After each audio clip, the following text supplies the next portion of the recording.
File. Mr. Clerk.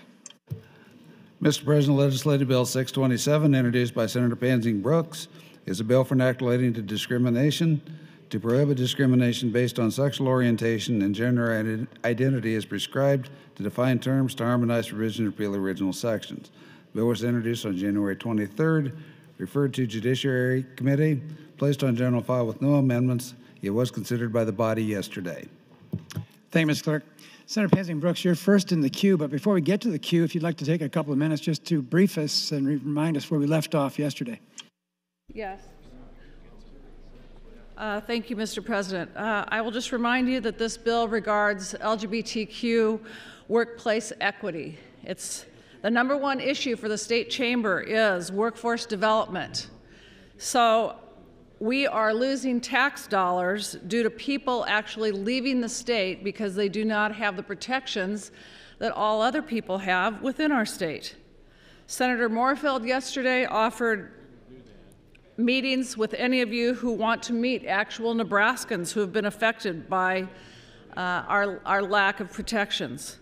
Senator Hunt then came and spoke of her actual experience as our first brave, courageous, open member of the LGBTQ community.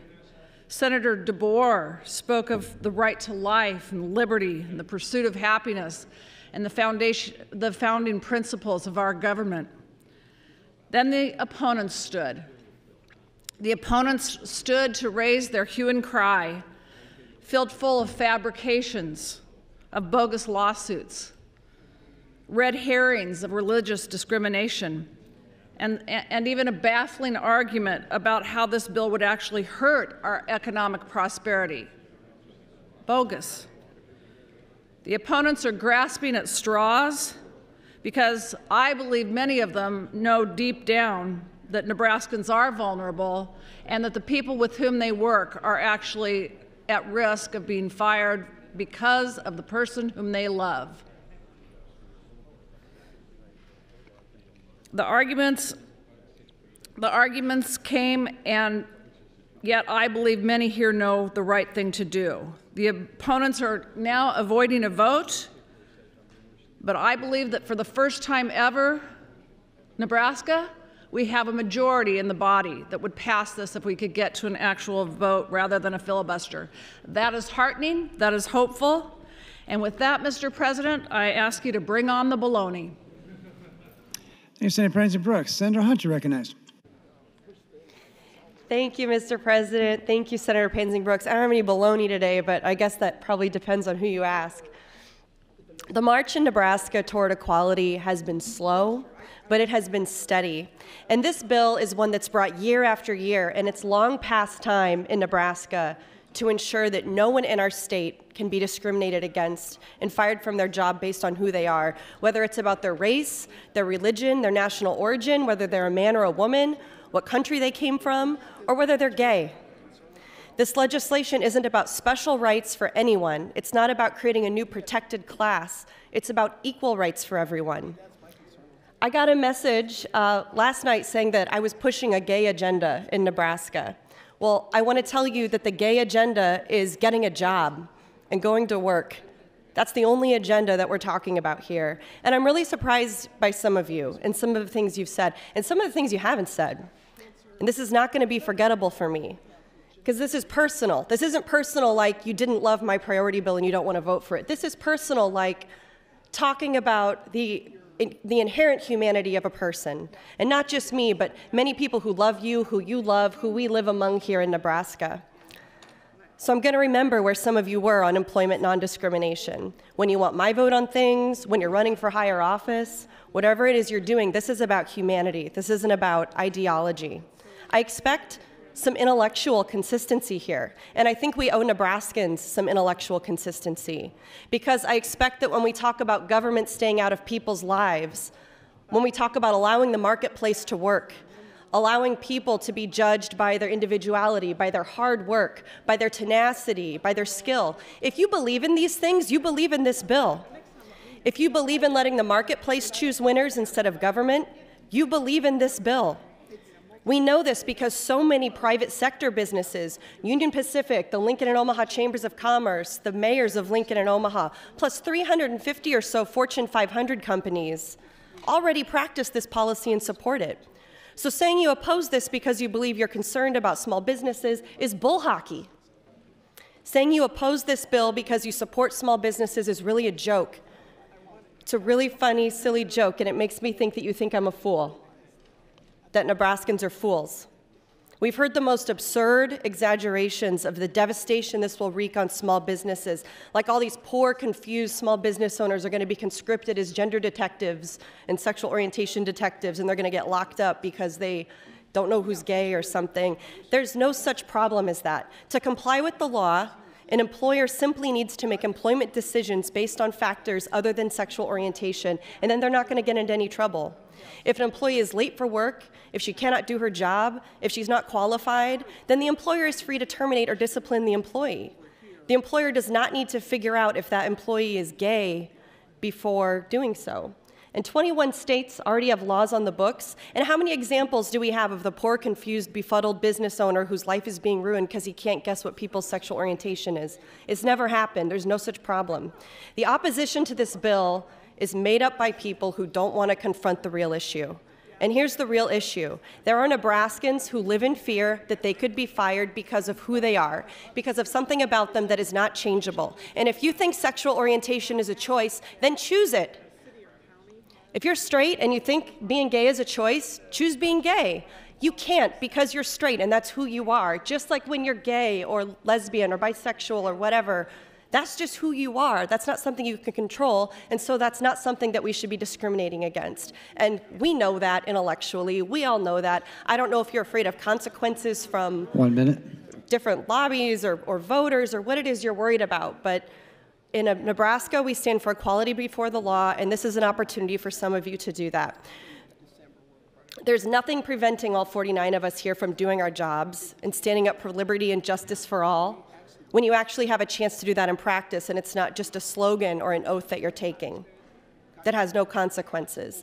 This is something that has real consequences for people in real life, and we have examples of that. So let's not give any credibility to this made-up argument that this will lead to increased litigation or it infringes on religious freedom, because there's no such thing. That's not the real motivation or opposition to this bill. And we know that from seeing what's happened in other states. Thank you. Thanks, Senator Hunt. Senator Albright.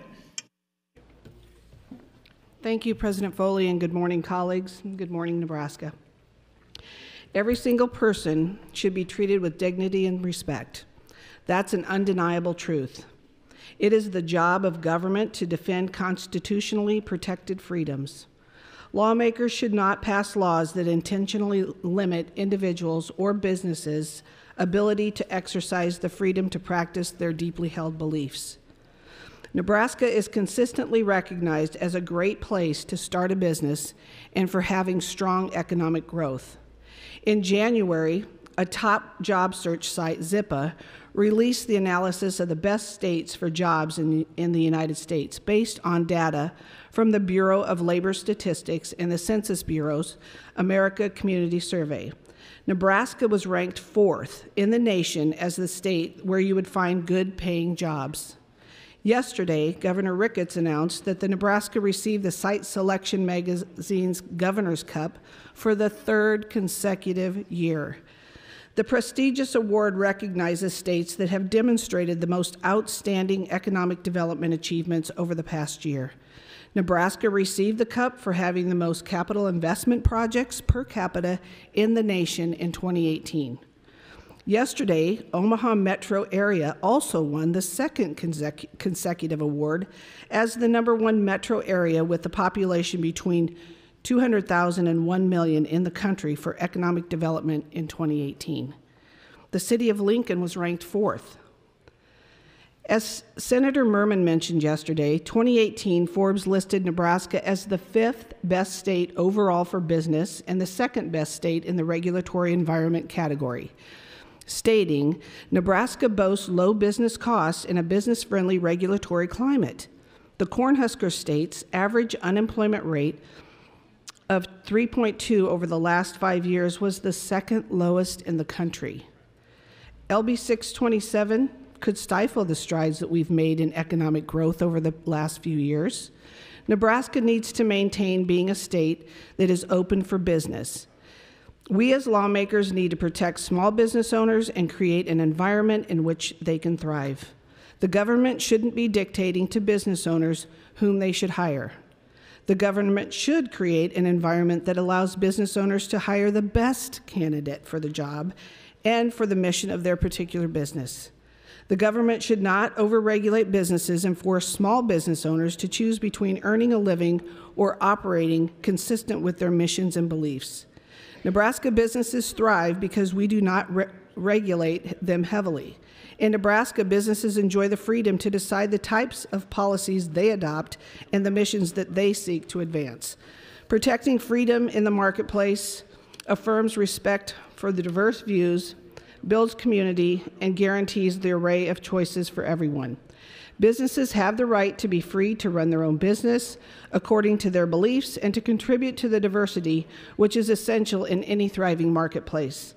All laws must respect the freedoms of every citizen, no matter who they are. The idea that laws should be fair to every citizen should unite us on one common goal. Nebraskans value freedom to peacefully live their lives according to their beliefs, and I believe we need to protect the right of all citizens to live, work, and run their businesses according to their faith. I stand in opposition of LB 627. Thank you. Thanks, Senator Albright. Senator Geist. Thank you, Mr. President. We've talked a lot about economic development in Nebraska, but I want to mention that the Lincoln Journal-Star reported yesterday that Site Selection magazine released their list of top metro areas for economic development in 2018. Lincoln came in 4th in the Tier 2 category, which covers metro areas with 200,000 to 1 million people. Lincoln ranked 9th last year in the rankings. I'll also add that Texas and Ohio were winners as well. NET News also reported yesterday that Governor Ricketts has been awarded the Governor's Cup for a 3rd year in a row for the state's dedication to new corporate facilities by Site Selection magazine. Corporate growth per capita is taken into consideration when the winner is determined. Nebraska is recruiting and bringing in new businesses to the state, and current businesses are expanding. One company that has recently announced that they will be coming to Nebraska is Google. They will be opening a data center in Nebraska. With all of these great things happening in our state, we need to continue to support business growth. Thank you, Mr. President. Thanks, Senator Geist. Senator Morfeld. Thank you, Mr. President. Colleagues, I'm going to start calling out some of this hypocrisy. First, would Senator Albright yield to a question? Senator Albright, would you yield, please? Yes, sir. Do you believe somebody should be fired or not hired because they're black? No. Do you think somebody should be fired or not hired because they're a woman? No. Thank you, Senator Albright. Senator Albright just got up and said that government should defend people's choice on who they want to hire and who they want to employ, that we should protect that right. But yet she just got up and said, in the same breath, that no, people shouldn't be fired or hired on the account of their race. People shouldn't be hired or fired on the account of their sex. It's hypocritical. It's hypocrisy at the finest. It's not about religious liberty. You have the right to exercise your religion however you want. You just don't have the right to impugn somebody else's human dignity by firing them simply because they're gay, because you're uncomfortable with that, because you want to use the excuse of your religious liberty. You know what? People did that in the 1950s when they were trying to pass the same exact law that protected black people from being discriminated, protected black people from not being able to get services while they traveled from one state or one community to the other. This is nonsense. You need to step back for a moment and think, if you were gay or you were lesbian, if you were sitting in a job interview completely qualified, and then you go and ask hey, I would really like domestic partner benefits for my partner. And then that person goes, oh no, wait a minute. The offer's rescinded. How you would feel. What message that would send to you and your family. It wouldn't send a message of, oh, Nebraska's open for business. Oh, bring your Google data center here. Colleagues, this is not hard to comply with. I am an attorney. I am an employer. It's very simple. Don't base your hiring or firing decisions on whether they're gay. Super easy to comply with. Probably one of the most easy things to comply with in the business world possible. And believe me, I know a lot about what it takes to comply with all the rules and regulations dealing with running an organization, hiring people, and letting people go. Yes, could there be frivolous lawsuits? Absolutely. I could go sue Senator Holleran tomorrow. I could do it today. I could walk down to the courthouse. And you know what? We have a legal and a justice system that looks at the facts and determines whether lawsuits are frivolous or not. And in some cases, if they're really frivolous, then you can get your court fees and get damages for that. Stop reading the Nebraska Family Alliance and the Nebraska Catholic Conference talking points. And let's have a real discussion about this. A real discussion about right and wrong.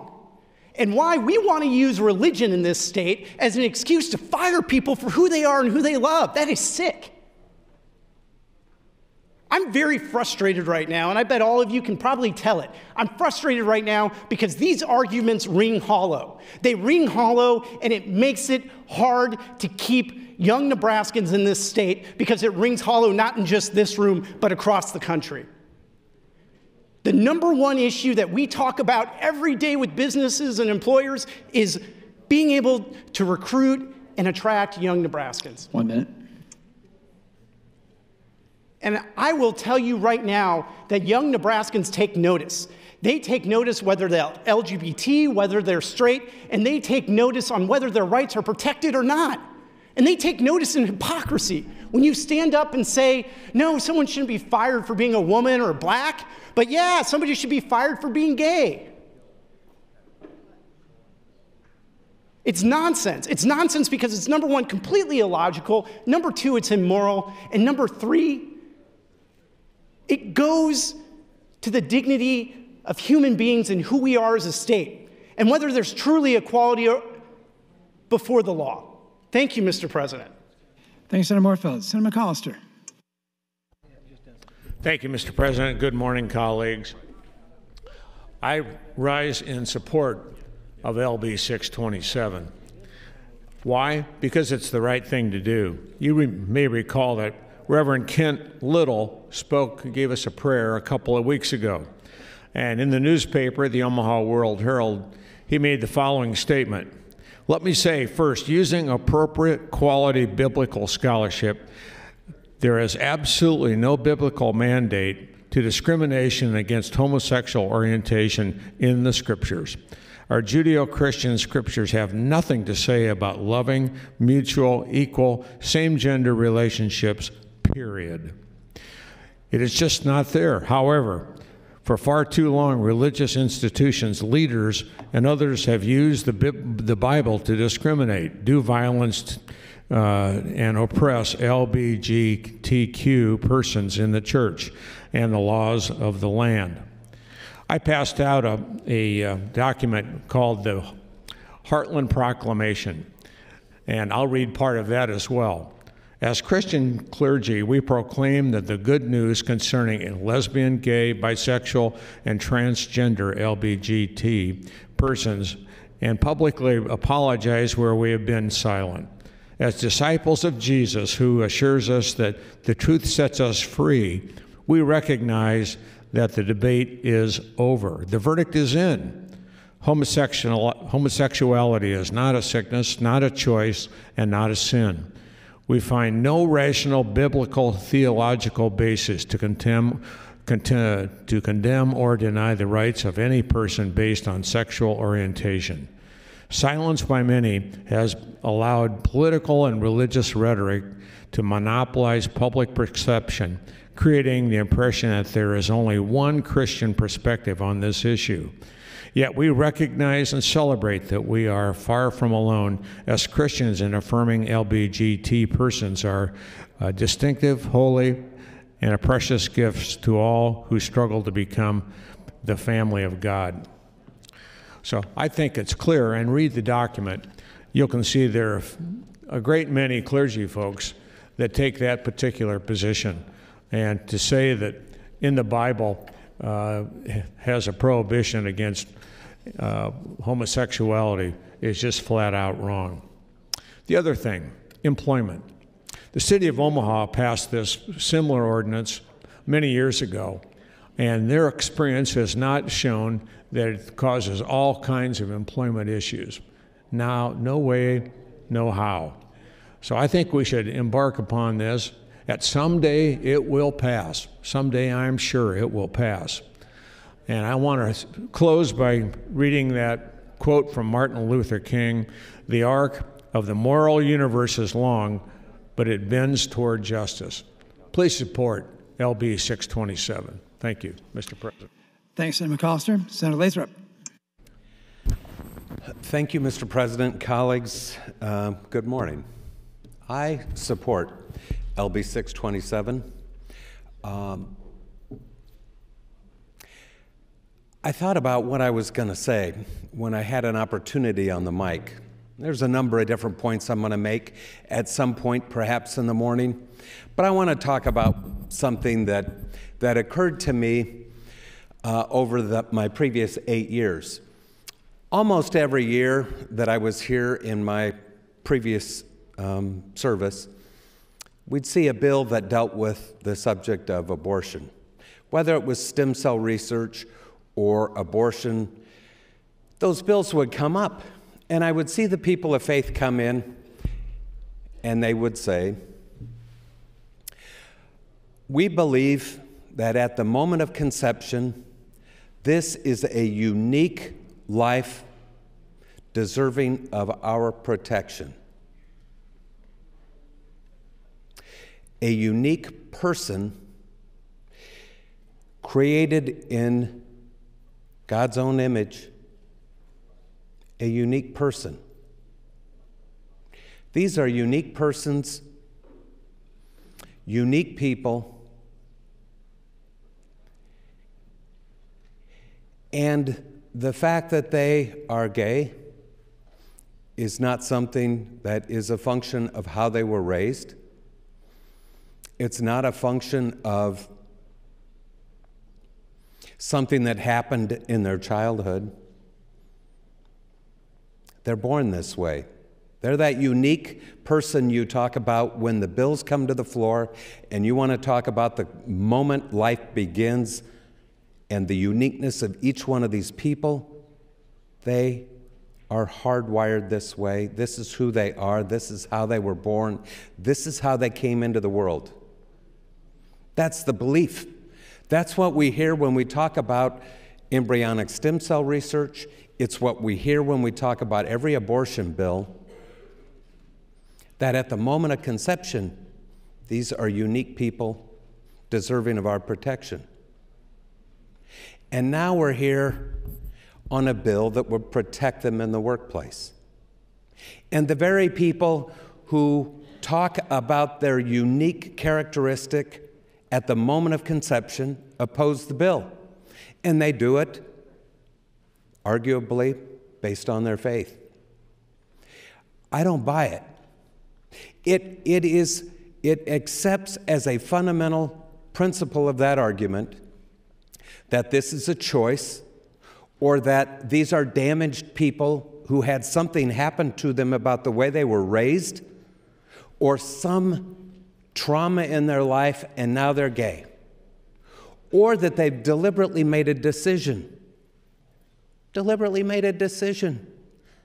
This is no more a decision than whom I'm attracted to or you're attracted to. They're hardwired this way. Now the question is whether they're going to have protection in the workplace. But understand we're talking about those people, that unique person. You want to talk about the moment of conception? You want to talk about him being born in God's image?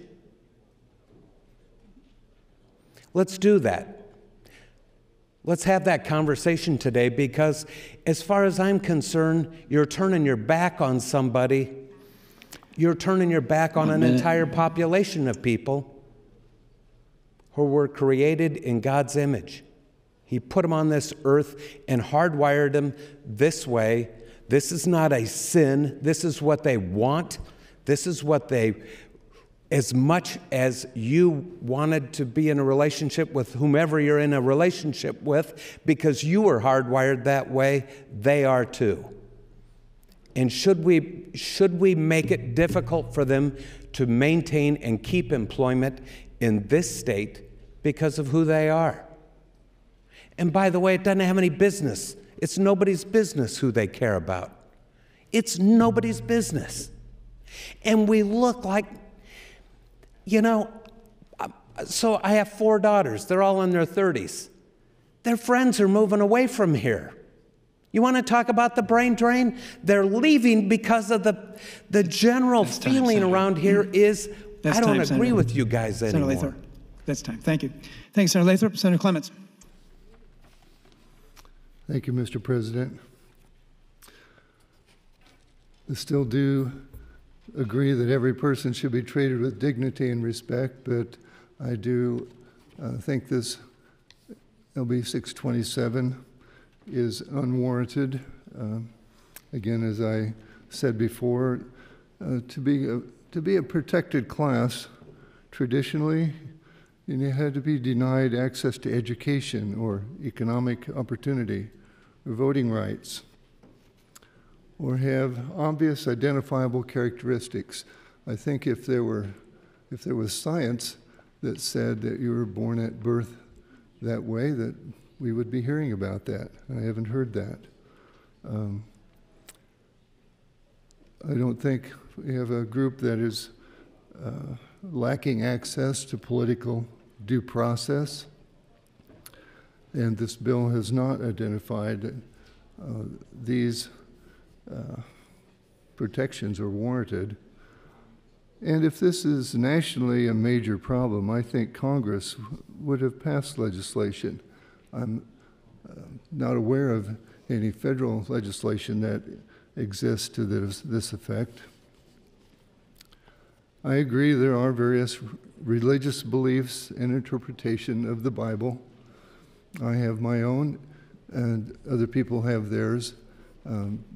Would appreciate my interpretation being respected.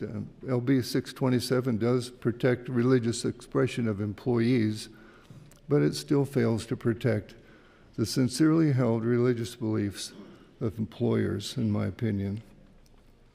There are some practical effects of LB 627. We've seen similar laws in other states result in numerous lawsuits used to silence or intimidate employers rather than its claimed purpose of fostering employment of individuals. I don't want to create unfair discrimination toward employers who have personal religious convictions. Good government should adopt standards to promote the best interest of its citizens. I believe LB 627 fails this test and fails to preserve constitutional freedoms of speech and religion that are foundational to our society. There are varying opinions on this issue, but I'm hearing proponents are increasingly calling opponents names and not respecting our sincerely held beliefs. I saw an op-ed in the Washington Post that said that Vice President Pence is insidious because he believes marriage is the union of a man and a woman. Insidious means harmful, treacherous, or dangerous. Tolerance of beliefs should go both ways. Actor Chris Pratt goes to an evangelical church in Southern California. It believes in one man and one woman marriage. For this, actress Ellen Page attacked him, writing, "Being anti-LGBTQ is wrong. There are not two sides." To affirm what the Bible teaches and Christians and Jews have affirmed for 2,000 years is being called hateful. That seems to me to be reverse discrimination. No one wants to be a hater. No one wants to be accused of bigotry. And I believe all persons should be treated with respect. But being 68 years old, this issue has come up in the last 10 or 15 years, and I think it's too late to change my mind. And I will try my best to treat everyone with dignity and respect. Those who are gay that I know, I do that, and show them love as much as I can. And I'm just not able to support LB 627 with the problems I see with it. With that, I'll yield my time to the chair. Thanks, Senator Clements. Senator Wishart announces a very large delegation visiting today from the Alzheimer's Association. These folks are from throughout the state of Nebraska. They're all with us in the North Balcony. If those folks could please rise, I'd like to welcome you to the Nebraska Legislature.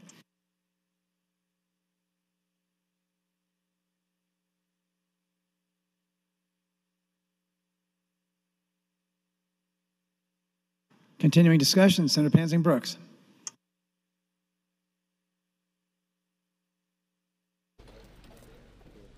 Thank you, Mr. President. Well, some of these arguments are just almost more than I can bear. And first off, we've heard that there's no data that people are quote unquote born this way. Well, there's data out there. And I'll be happy to send you the information. There's even data on the whole animal kingdom and how that all works. And that there are actually same-sex animals in the world, but there's only data if we're willing to open our eyes and look at the data. The argument that, oh my gosh, I'm going to have to hire someone and I might not know that they're LGBT. And that's the point. You're hiring somebody on their qualifications. Same with if you hire somebody and you don't know if they're Mormon. We've created these protections through the decades because people are having issues, and we need to make sure that our economies thrive by having great workers, not fearful of being fired for something extraneous to the work they're doing. I do think this discrimination is insidious. It is dangerous to people. This hatred and a lack of willingness to be welcoming, to protect, and to acknowledge people within our community is dangerous. It's economically unsound. We are losing property tax dollars to all the people that have that as their #1 issue. Guess what? People's rights are my #1 issue. So you want to go ahead and complain to me about what it is that's happening in somebody's pocketbook, and I'll tell you what's happening in people's pocketbooks and what's happening in their hearts. Discrimination affects people's hearts, it affects people's pocketbooks. And these comments that I will respect somebody, they'll respect as long as they're protected from their ability to as long as they are protected in their ability to discriminate. Too late to change certain senators' minds, I've just heard. I'll try to show, the quote was, I'll try to show love to these people. Try to show love? the number one direction from Jesus, love your neighbor as yourself. Love the Lord your God with all your heart, soul, and mind. So trying to show love to me doesn't cut it. And yeah, I know you're all tired of hearing about my son. I know you're all tired about hearing about the staff that we have around us that you all should be quite grateful for. And the comments are, well, they're here, they're protected, they're fine. I haven't fired anybody because they're gay. I know, exactly. So what is the problem? What is the problem? There's no problem. We should be protecting our brothers and sisters. We should be supporting people. We should be helping businesses thrive. I'll read a portion of a couple of the letters by the fabulous businesses in Nebraska that... 1 minute. Okay, here's a quote out of First Data's letter. At First Data, we take pride in our commitment to diversity and inclusion, both in our practices with our customers and in our internal policies. It is fundamental to who we are. Who are you, colleagues? Who are you? In fact, the Human Rights Campaign has named us as one of the best places to work for LGBTQ plus equality, an honor that recognizes our policies, our benefits, our infrastructure, and our initiatives. Signed by the head of Global Government Affairs, Kimberly Ford. Thank you, Mr. President. Thanks, Senator Pansy Brooks. Senator Matt Hansen. Thank you, Mr. President. Good morning, colleagues. Colleagues, I rise in support of LB 627, as I have in past measures during my tenure here. And it's my hope that as we keep debating this issue, we keep advancing to the point where this becomes common sense and we're ultimately able to enact it. I did want to raise one point, because this often comes up on this bill, and I heard it a little bit more yesterday than today. But this idea of creating a new cause of action would create frivolous lawsuits. And this is a kind of just as an attorney, as somebody who's worked with this on other issues that aren't even related to necessarily anti-discrimination. If someone wants to file a frivolous lawsuit, they can already do that today. By creating a new cause of action, by creating a new protection, all you're allowing is more genuine lawsuits. If somebody is a disgruntled employee who's going to make up lies about an employer and use the legal system as a weapon, they can do that today just by filing a lawsuit. They can make up claims to the Department of Labor. They can make up claims to the EEOC. They can do whatever they want if they're going to go out. The only group that we're hurting by not passing this law is people who have actual claims or potential actual claims of discrimination.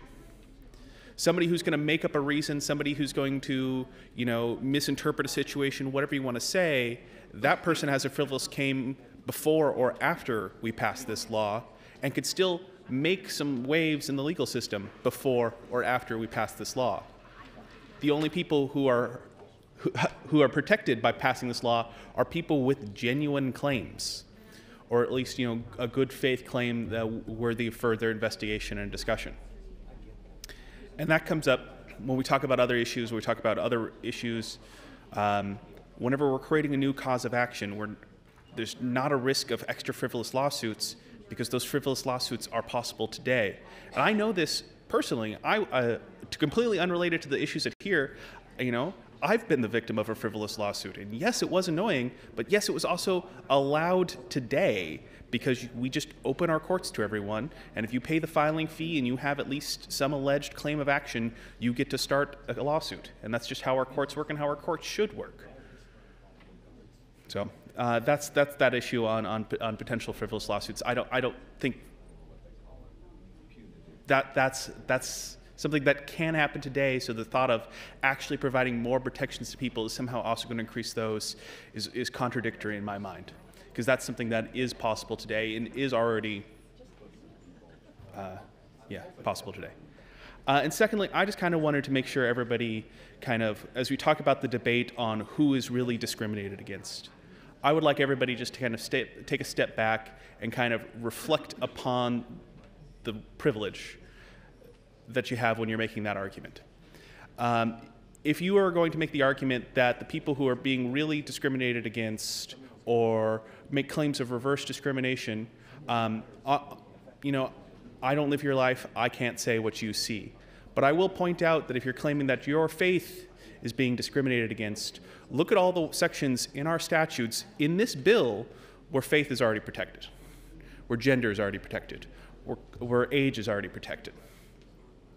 There are a number of protections where people on this floor who are claiming reverse discrimination or might claim reverse discrimination have protections they themselves are having, and they're arguing the one class, the one group of people that we don't protections at are actually the meanies, or actually the ones who are causing the problems. When you're saying that, there are people listening to this debate who have been fired, expressly for being gay, who've been fired expressly for being gay, with hateful language, with cuss words and slurs directed at them, who are saying, hey, calling out my buddy's use of a slur is actually discriminating against his religion. And then the person who has no right of action, who has no claim of law, you know, is at home watching this debate. I think of that person. Think of you're saying.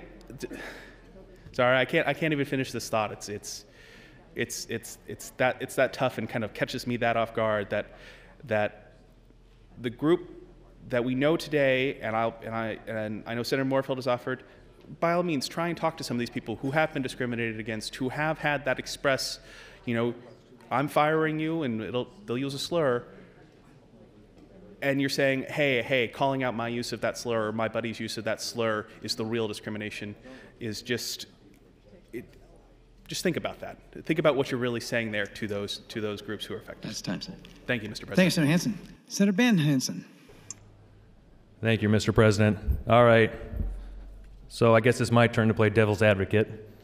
And so anytime, and I've mentioned this before during committee hearings, when we're trying to make a law, we're trying to increase government control, is I just need more specifics on a lot of things.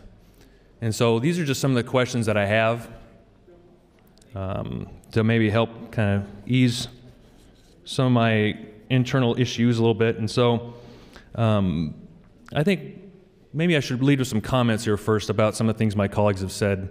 One of the things Senator Morfeld said, which kind of bothered me a little bit yesterday, being a business owner myself, he mentioned because the businesses make profit or because they make money, they are obligated to do certain things, treat people a certain way.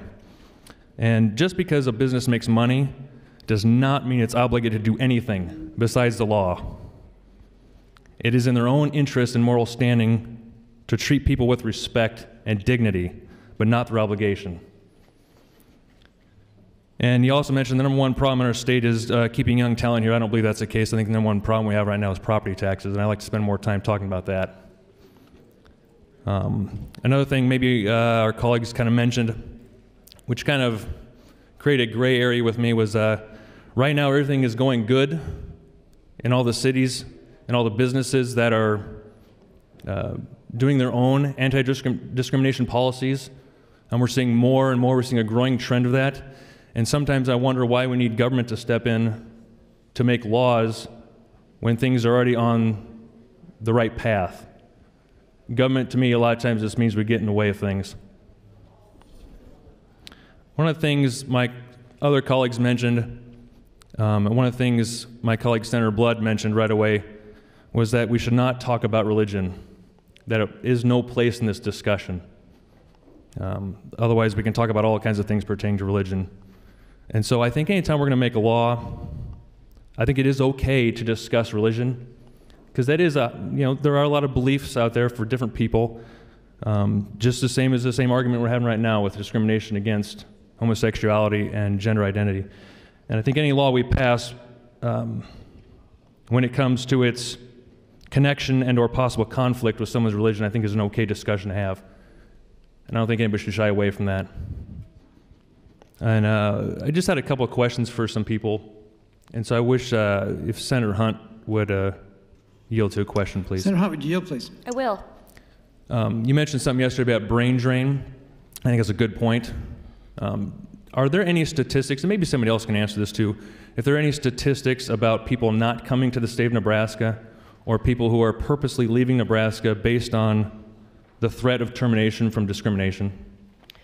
Thanks for the question. I can't speak to specific statistics right now, but I know that in some of the awards that have been mentioned, like the Governor's Cup, or when we're on the lists of top 10 places to raise a family, top 10 places for millennials to live, top 10 places to start a business, one of the metrics that a lot of those organizations use to give that award are statewide anti-discrimination policies. And so we know that our lack of policies hurts our rankings in those awards, and I'd be happy to find data for you about out-migration of people, especially LGBT people or people who have LGBT children and do not see this as a place where they are welcome. There is data about that, sir. Thank you. See, those are some of the specifics I kind of like to have when we're trying to make a decision on whether to make a law that's going to affect employers and other people like.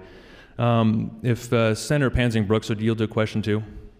Senator Pansing Brooks, will you yield, please? Sure. 1 minute, Senator. What does the term gender identity mean? Gender identity is defined in our statutes, and I can look that up and define it. I'm not going to guess exactly the wording, but that is defined, and we use it other places in our statutes. Okay, so thank you. It's how people identify themselves, their gender. Okay, I think if we're going to make a law, we should know what the definition is. Well, yeah, it's in our statutes, so I'll okay.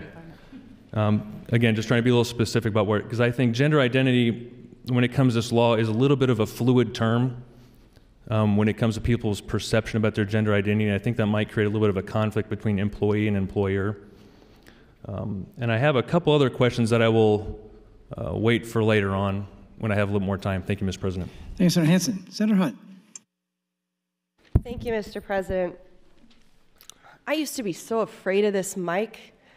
When I was running for office, when I was watching all of you down here, a big reason that I ran was because I saw what some of y'all were doing, and I thought, what makes me think I can't do that? What makes me think I'm not good enough to do that? And some of the stuff I hear on this floor, I just feel more confident than ever and more self-assured than ever that I belong on this mic.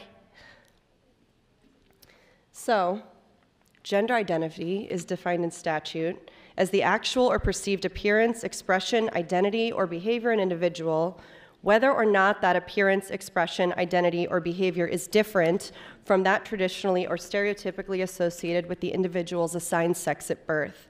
We've had the term sexual orientation in our statutes for over 20 years.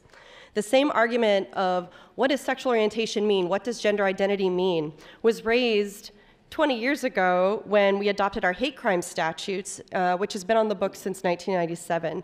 So we can also see throughout history that there have been no wrongful criminal convictions because of this language and statute, because of this term. It hasn't led to any unnecessary litigation. And there's been also no effort to repeal this prohibition from our criminal code. How much sense would it make to say religion shouldn't be a protected class, or race shouldn't be a protected class? What if somebody brought a floor amendment here, and our friend who brings the floor amendments is not here today, and I'm not in the mood, so I'm not going to do it either, but what if somebody brought an amendment to repeal religion or race or gender from our anti-discrimination statutes? Nobody would support that here, because we all, over time, understand in history and in context of progress and social norms that that's not what we stand for. Government can absolutely get in the way of things. I believe in government overreach. I think that that definitely happens. I think it happens when we go into people's bedrooms, into people's private lives, and we police what's going on between their legs. I think that's an example of government overreach, because none of that has anything to do with somebody's ability to do their job. So as long as government is preventing people from doing their job and having a job and earning an honest living by not passing this kind of ordinance, because we know that this discrimination is occurring and that people have no legal recourse to fight it, that to me is government overreach. That's what that means. I spoke to a constituent just a couple minutes ago who reached out to me, who is a business owner in our state, and they have an LGBT child, and they are strongly considering moving out of Nebraska. And they reached out to me, and I didn't really want to leave the conversation honestly. This is interesting to me. But this is one of my voters, and this is somebody in Nebraska. This is somebody who has created jobs, who's contributing to our economy. When you see all those lists, 10 best places to work, 10 best places to raise a family, do we deserve to be on those lists as a state when it isn't the best place for everybody? If it's not the best place for that family in District 8, I don't think we deserve to be on that list. I don't think that's right. I don't think that's fair. I also got a letter in the mail from a young man, and he says, this was after my committee hearing on my bill to ban conversion therapy in Nebraska. And conversion therapy is the debunked practice of trying to change somebody's sexual orientation through therapy, which is not therapy. I hate to even use that word. But this man sent me a letter. Senator Hunt, last Thursday's Judiciary Committee hearing was a monumental day for me. It was tiring, it was emotional, it was hard. Thank you. And it's the first time that I said I'm bisexual publicly. I don't think you were there for it. I think I was. But I said so during my testimony on LB 627, which was very personal for me. I can't say that I ever could have said that without LB 166, 167, 504, 627. I can't say that I would have done that without you. It was so courageous and inspiring. He goes on to say, Senator Chambers used to be my sole inspiration in government.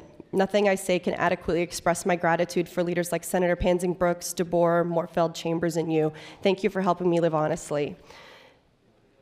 I will find the data and the metrics till kingdom come, till the cows come home. You won't be able to swing a cat without hitting a metric, showing why this matters to people and why this is going to keep people in Nebraska.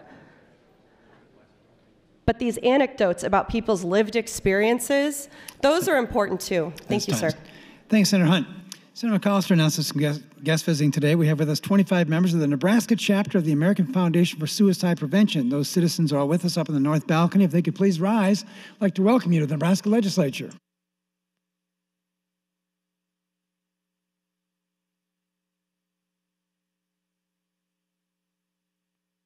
Continuing discussion, Senator DeBoer.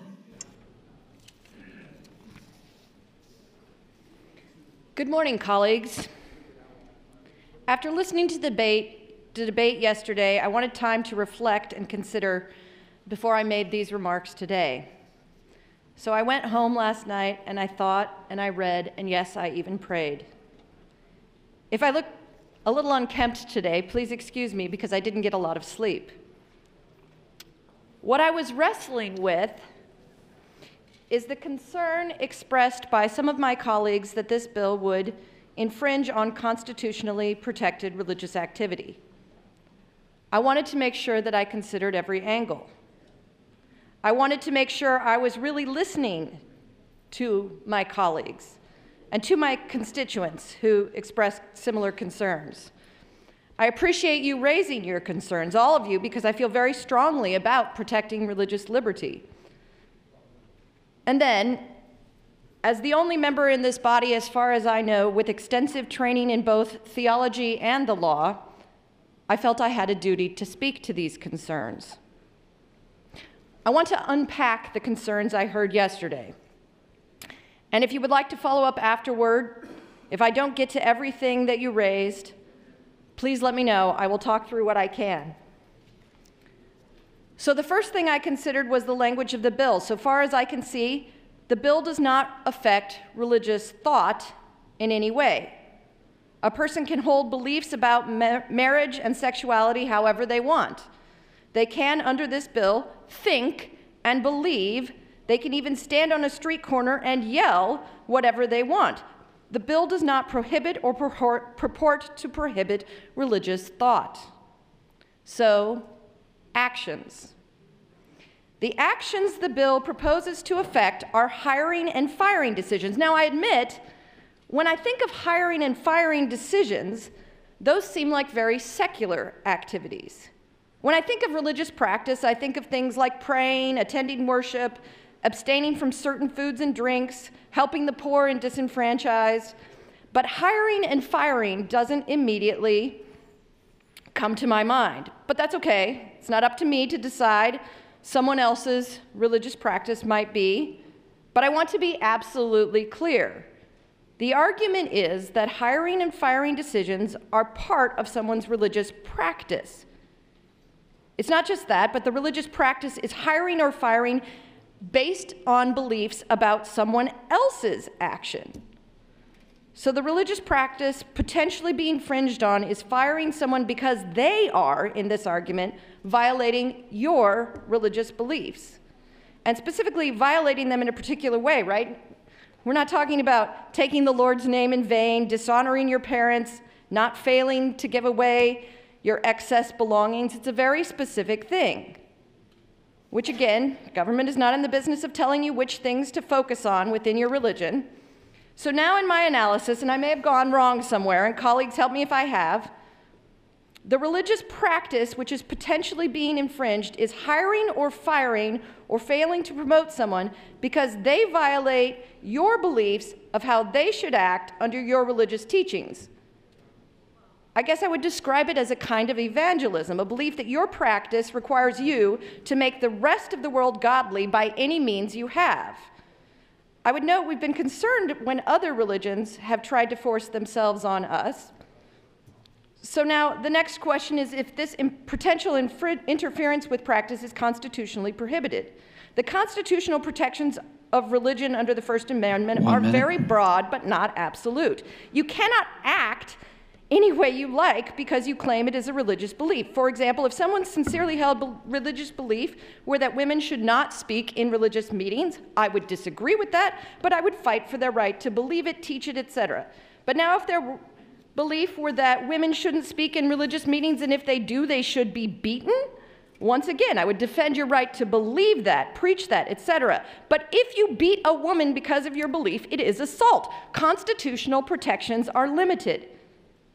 Arguably, even the woman could beat herself, but when it affects someone else, it isn't the same question. Now, I know one of the other concerns people have is about whether or not religious institutions are going to be able to continue to make employment decisions based on their beliefs. And you heard yesterday that the Supreme Court case of Hosanna Tabor and the ministerial exception correctly protects religious institutions. That's time, Senator. Thank you very much. Thanks, Senator DeBoer. Senator Morfeld. Thank you, Mr. President. Colleagues, I want to touch on a few different points that were brought up. Another point that Senator Albright brought up was this could stifle employment progress. I'd be interested in hearing how or what the statistics on that is. I've not seen one study or one instance where someone has said, hey, because my workforce is broader now, I suddenly have stifled my employment in the state of Nebraska. In states that have passed these laws, you haven't seen employers leaving because they have to hire gay people. It doesn't even make sense. Further, Senator Ben Hansen noted that businesses have an obligation to follow the law, but then also said that it shouldn't be government's business in getting in the way of business. Well, we have a marketplace, and we have a regulated marketplace for a reason. And when you avail yourself of the marketplace, you avail yourselves of the laws that you have to follow and abide by in that marketplace. Now, if I just have my home, I can choose who I invite in my home and who I don't invite in my home. That's fine. But the minute that I start charging people to be in my home and start making money off that, I have to avail myself of the laws that regulate the commercial marketplace.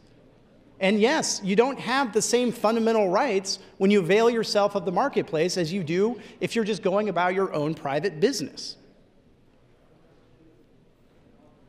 In addition, people have brought up rankings on the floor. I think Senator Geist did. A few other people brought up rankings. And we often talk about rankings, making sure that Nebraska is open for business. And sometimes the solutions, quite frankly, are very expensive, hundreds of millions of dollars. In fact, I'm supporting a bill that re-ups the Nebraska Advantage Act, essentially, of Senator Coulterman's, that will cost a lot of money. And I support that legislation. You know what doesn't cost any money? Passing this bill. You know what's considered in the rankings? Bills like this, and positively. Just look at the CNBC website. Quality of life, 300 points for their ranking. One way to attract qualified workers is to offer them a great place to live. We score the states on livability, including several factors, such as crime rate, quality of health care, the level of health insurance coverage, and the overall health of the population. We measure inclusiveness by looking at statewide anti-discrimination protections. There you go. This is a very cost-effective way to increase our rankings and to make it known that Nebraska is a place that's open for business of all people. You want to look at statistics with discrimination? I can note some, and I'll send them to Senator Hansen along with the citations. 1 in 4 LGBT employees report experiencing employment discrimination in the last 5 years. The transgender unemployment rate is 3 times than that of the national average. Over 1/4 of transgender people who held or applied for a job in the last year reported being fired, not hired, or denied a promotion due to their gender identity. This is based on government information. The statistics are clear. The facts are out there. There's discrimination. And the facts also state that Nebraska is increasingly losing and not being able to retain and attract a workforce that is competitive, that can meet all of our businesses' needs. That's one of our #1 problems. And yeah, property tax might be a problem too, but that doesn't mean we don't have a multitude of problems that we have to address. And quite frankly, we might be able to address the property tax problem if we have more business coming into the state, more revenue coming into the state, so we can provide more property tax relief. So you want to solve property tax? Well, let's bring more people in here. Let's make our state more economically vibrant. I bet if I got up on this floor and started asking people to yield to questions again, most people would say, no, I don't think you should be fired for being Christian. Or no, I don't think that you should be fired for being married to somebody of the opposite sex. Or no, I don't think you should be fired for being a heterosexual male. There'd be a lot of people in this body looking for employment if that was the case. Colleagues, this is common sense legislation that's been passed in many different jurisdictions, including jurisdictions in this state. It's time that we pass LB 627, and it's time that we bring meaning to the words equality before the law. Thank you, Mr. President. Thanks, Senator Morfeld. Before proceeding with the debate, items for the record, Mr. Clerk. Thank you, Mr. President. Your Committee on Enrollment and Review reports Legislative Bill 4A,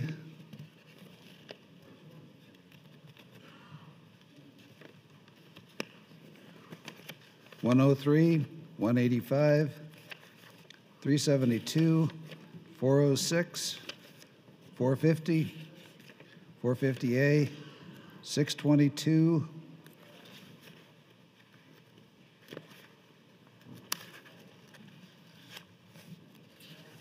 and all placed on final reading. Your Committee on Government reports Legislative Bill 9, 148, 411, 447, and 505, all placed on general file, some with committee amendments. Natural Resources reports favorably on appointments to the Natural Resources Commission. Natural Resources reports Legislative Bill 374 to general file with amendments. Have notice of committee hearing from Natural Resources Committee. That's all I have at this time. Thank you, Mr. Clerk.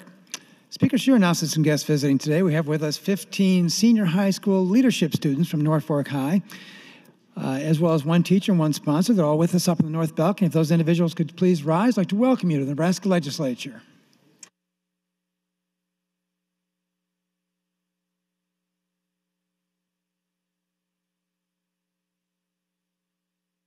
Continuing discussion on the bill, Senator Bowles.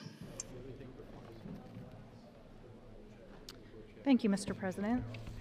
I appreciate some of the discussion and dialogue on the floor this morning about making data-informed decisions.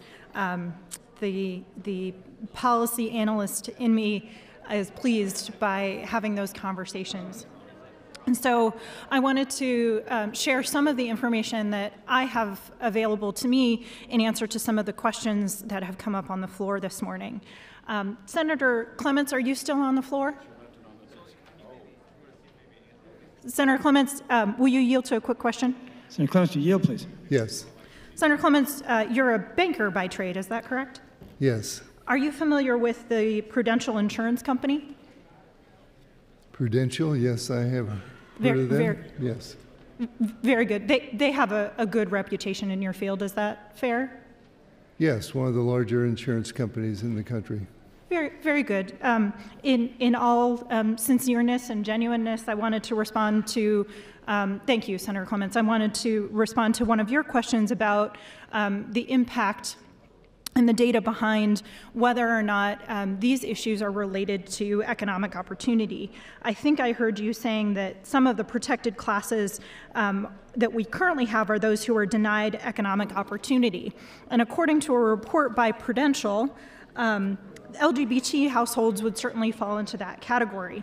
The report, which was provided in 2016-17, found that financial situations among the LGBT population, that they faced income gaps, limiting their ability to prepare for the future, that those income gaps are linked to both gender identity and sexual orientation, and that LGBT respondents show signs of feeling financial stress that are related to their access to employment and their assurance of spousal benefits. So I'll provide this report to you, Senator Clements. I think it is a good one, and I think it proves the point that we should, in fact, consider LGBT folks those who need protections for employment-related circumstances. Is Senator Hansen still on the floor? Senator Ben Hansen? Senator Hansen, I appreciate that you are both a chiropractor and own your own business. Is that correct? Senator Ben Hansen, would you yield, please? Yep. That's correct. Yep. Thanks. And you asked a fair question. You asked actually a very good question, which is there any data behind these arguments that say, is this impacting our ability to recruit and retain talent? The Omaha Greater Young Professionals Group did a survey in 2015, and I think they've done more frequent surveys, but this was the survey in my file. And their second priority among their list of priorities is the priority to develop a platform to facilitate and promote inclusivity and diversity across the greater Omaha community. Those surveyed, who are Omaha young professionals between the ages of 20 and 40, rank second among their values, diversity and inclusion. And so I do think that what young professionals in our state are in fact telling us is that when they're thinking about where to build their careers and their professional lives, inclusivity and diversity and a value for those things is in fact at the top of the list. I also wanted to provide some information about recruitment and retention. And as I mentioned on the floor a couple of days ago, one of the places we can look to for experience is our military. And recently our military changed their policies to become more inclusive of our LGBT brothers and sisters. And I think it's worth pointing out that self-identified lesbian or bisexual women serve in the military at disproportionately high rates. 10.7% of women in the military versus 4.2% of the general population. So even in a really tough job like the military, when we are more inclusive, we have more representative folks and more folks who want to come and serve in that hard work. The last point that I want to make with my remaining time is that I appreciate this data-driven analysis of these issues. However, the lack of data on LGBTQ workers poses challenges for measuring progress. They are not always equally represented in our census data or in our employment data or in our survey data because of discrimination. So those of you who are seeking more data and seeking more information, equality is one of the ways that we can make our data more available, because if you cannot disclose who you are and who you love, you can't be counted and represented. And so that's one of the many reasons I support LB 627. Thank you, Mr. President. Thanks, Senator Bowles. Senator Gregory announced some guests visiting today. We have with us 20 seniors from the Hartington-Newcastle Public School System, as well as 2 teachers from Hartington, Nebraska. Those students are all with us in the South Belk. If they could please rise, I'd like to welcome you to the Nebraska Legislature.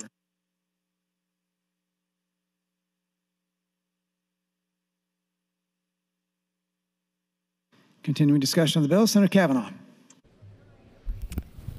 Thank you. I rise today in support of LB 627.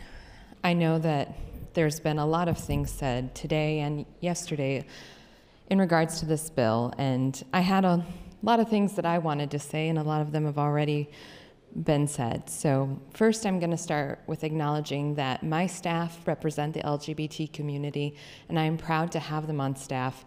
And it's irrelevant to the work that they do. They're wonderful, delightful, hardworking, passionate human beings, and I couldn't be prouder to have them in my office every single day. And I stand here today to speak on their behalf and to speak on behalf of all those that don't get to stand up at this mic. I'm Catholic, as I think many of you know. I'm one of 8 children. I went to Catholic school for grade school. I went to Catholic school for high school. I went to the University of St. Thomas for college. I just recently realized that Father Joe, Bishop Joe in Grand Island was my pastor growing up. So I'm very passionate about being Catholic. It is how I identify myself. And so I have spent some time looking at this from that perspective, from that religious perspective. And it is with great disappointment that I hear people using my religion as a means for hate. If you look up the catechism, the Catholic Catechism, for those of you that don't know, is a document that the Catholic Church put together several decades ago so that we could reference it to help us understand the teachings of the church more readily. And with respect to the LGBT community, the Catechism says, they must be accepted with respect, compassion, and sensitivity. Every sign of unjust discrimination in their regard should be avoided. This bill is to work against unjust discrimination. And every single person that stands up here and says that this bill isn't needed, your privilege is showing. Your white male privilege is showing. And I am angry and I am sick of it. You can read the Lincoln Journal-Star and you can understand what it means to have 14 women, 14 new voices here. You should start listening to us. You need our compassion. You need our love to make this state better. And you need to start listening to us. This is atrocious. This is disgusting. There is no reason in the world that we shouldn't pass this wholeheartedly. 100%. History will not look kindly upon you, gentlemen. History will not look kindly upon you. There is no room for hate in this state. There is no room for hate in my heart. I love everyone in this room as God's child. I love everyone in this room equally, no matter who you love. It is irrelevant. There is no reason for this. So I ask you all to look deep inside and wonder why you want to hold on to hate, why you want to give people the opportunity to fire somebody because of hate. There is no reason for this. Ladies and gentlemen, I ask you to vote in favor of LB 627. It is time to end this ridiculous conversation about workforce and whether or not people can hire or fire employees. You can hire a good employee, you can fire a bad employee. Nobody is forcing you to keep a terrible employee on the books just because they're gay. We're just telling you, you can't fire them because they're gay. You can't fire me because I'm pregnant. You can't fire me because I have ovaries or a uterus, or to quote Senator Blood, a vagina. And you shouldn't be able to fire somebody because of who they love. I would like to end by saying that today, I rise for my cousin, I rise for my friends, I rise for my colleague, and I rise for Patty's son, because I'll never tire hearing about how much his mother loves him and what she would do to make sure that he is treated equally under the law. Thank you. I yield my time to the chair. Thanks, Senator Kavanaugh. Senator Blood.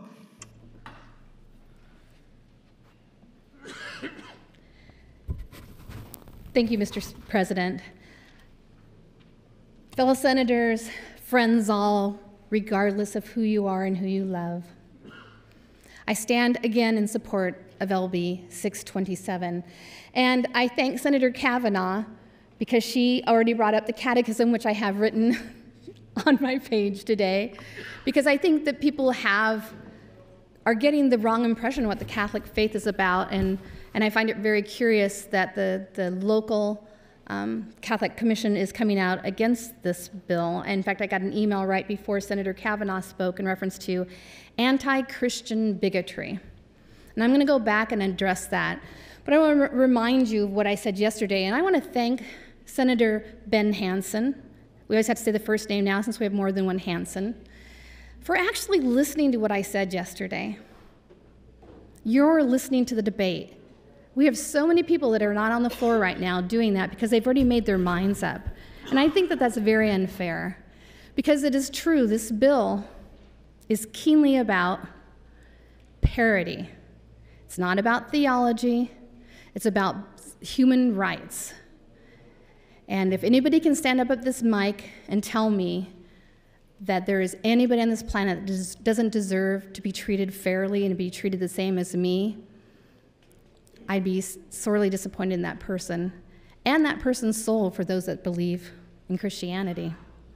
And I want to talk about that. I can't talk about the catechism now because Senator Kavanaugh did a good job about that for me, because I agree with you. Who I am as a Catholic is very different than what I'm hearing on this floor.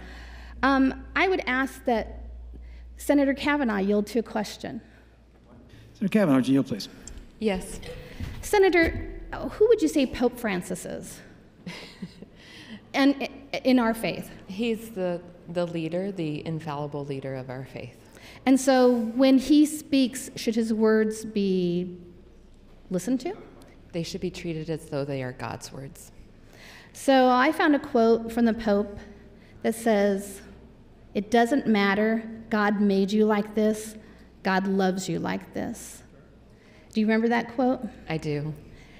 And so as a Catholic, since it's been brought up so many times on the floor today, how do you interpret that? That everyone is made in God's image and should be loved the same. And should be loved the same. Thank you, Senator Kavanaugh. I appreciate that. Senator Pansy Brooks, would you yield to a question? Senator Pansy Brooks, would you yield, please? Yes, I will. Would you say that the LGBTQ community is any different than the people sitting on this floor here today? No, I don't. Would you say that this bill is about human rights? It is about people's human and civil rights, yes. And do we currently protect religion?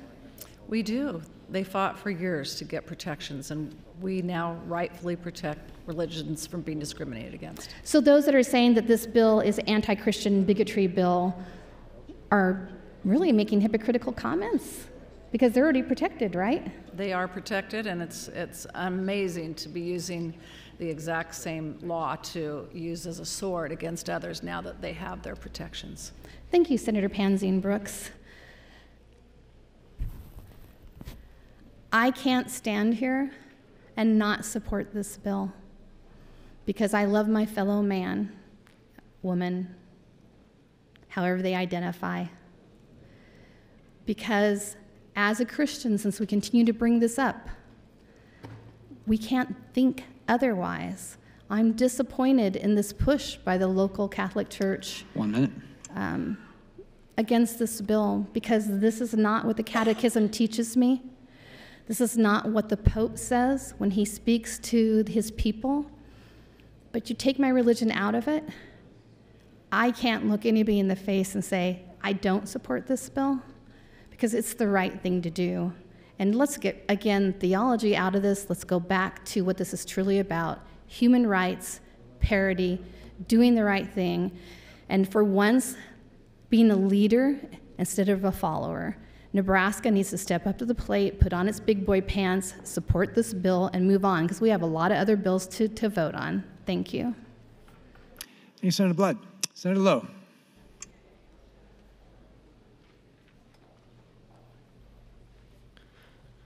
Thank you, Mr. President.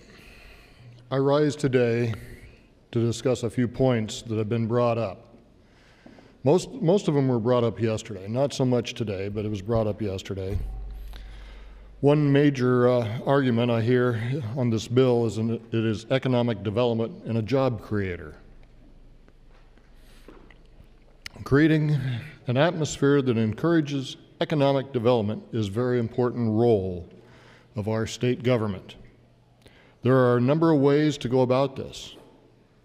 but some of these strategies can have bigger impact than others. Tax policy is a huge factor. We all know the impact that income taxes, sales taxes, and property taxes for sure have on influencing our economic development. It is unfortunate that we have not done more to address these factors. Another way to encourage economic development is to cut back on regulations. Some of these measures are more successful than others, but it is a worthwhile event.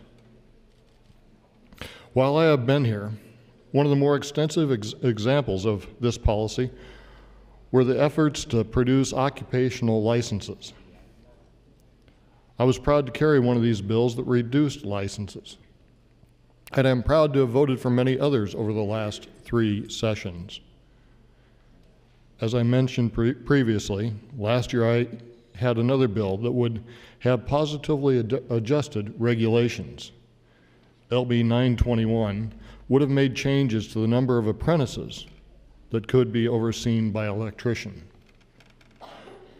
This bill was important to me because we are quickly approaching the time when we have more jobs in this state than adequate personnel. Sadly, we did not advance this bill, and I fear worker deficit on these projects currently face will only increase without it. Many of the people talking today were the ones fighting economic development in the last 2 years. Of course, there are a number of other ways that the state government can help create a conducive climate for economic development, both by recruiting new professionals to the state and helping to make the state an attractive place to stay. I want to touch on one more thing we heard yesterday of many businesses in Nebraska who are enacting policies of their own volition, similar or identical to those in LB 627, and which seeks to mandate to businesses. Businesses often self-regulate on such matters without the need for government involvement. I'd like to repeat that. Businesses often self-regulate in such matters without the need of government involvement. We don't need to do this. Businesses are already doing this.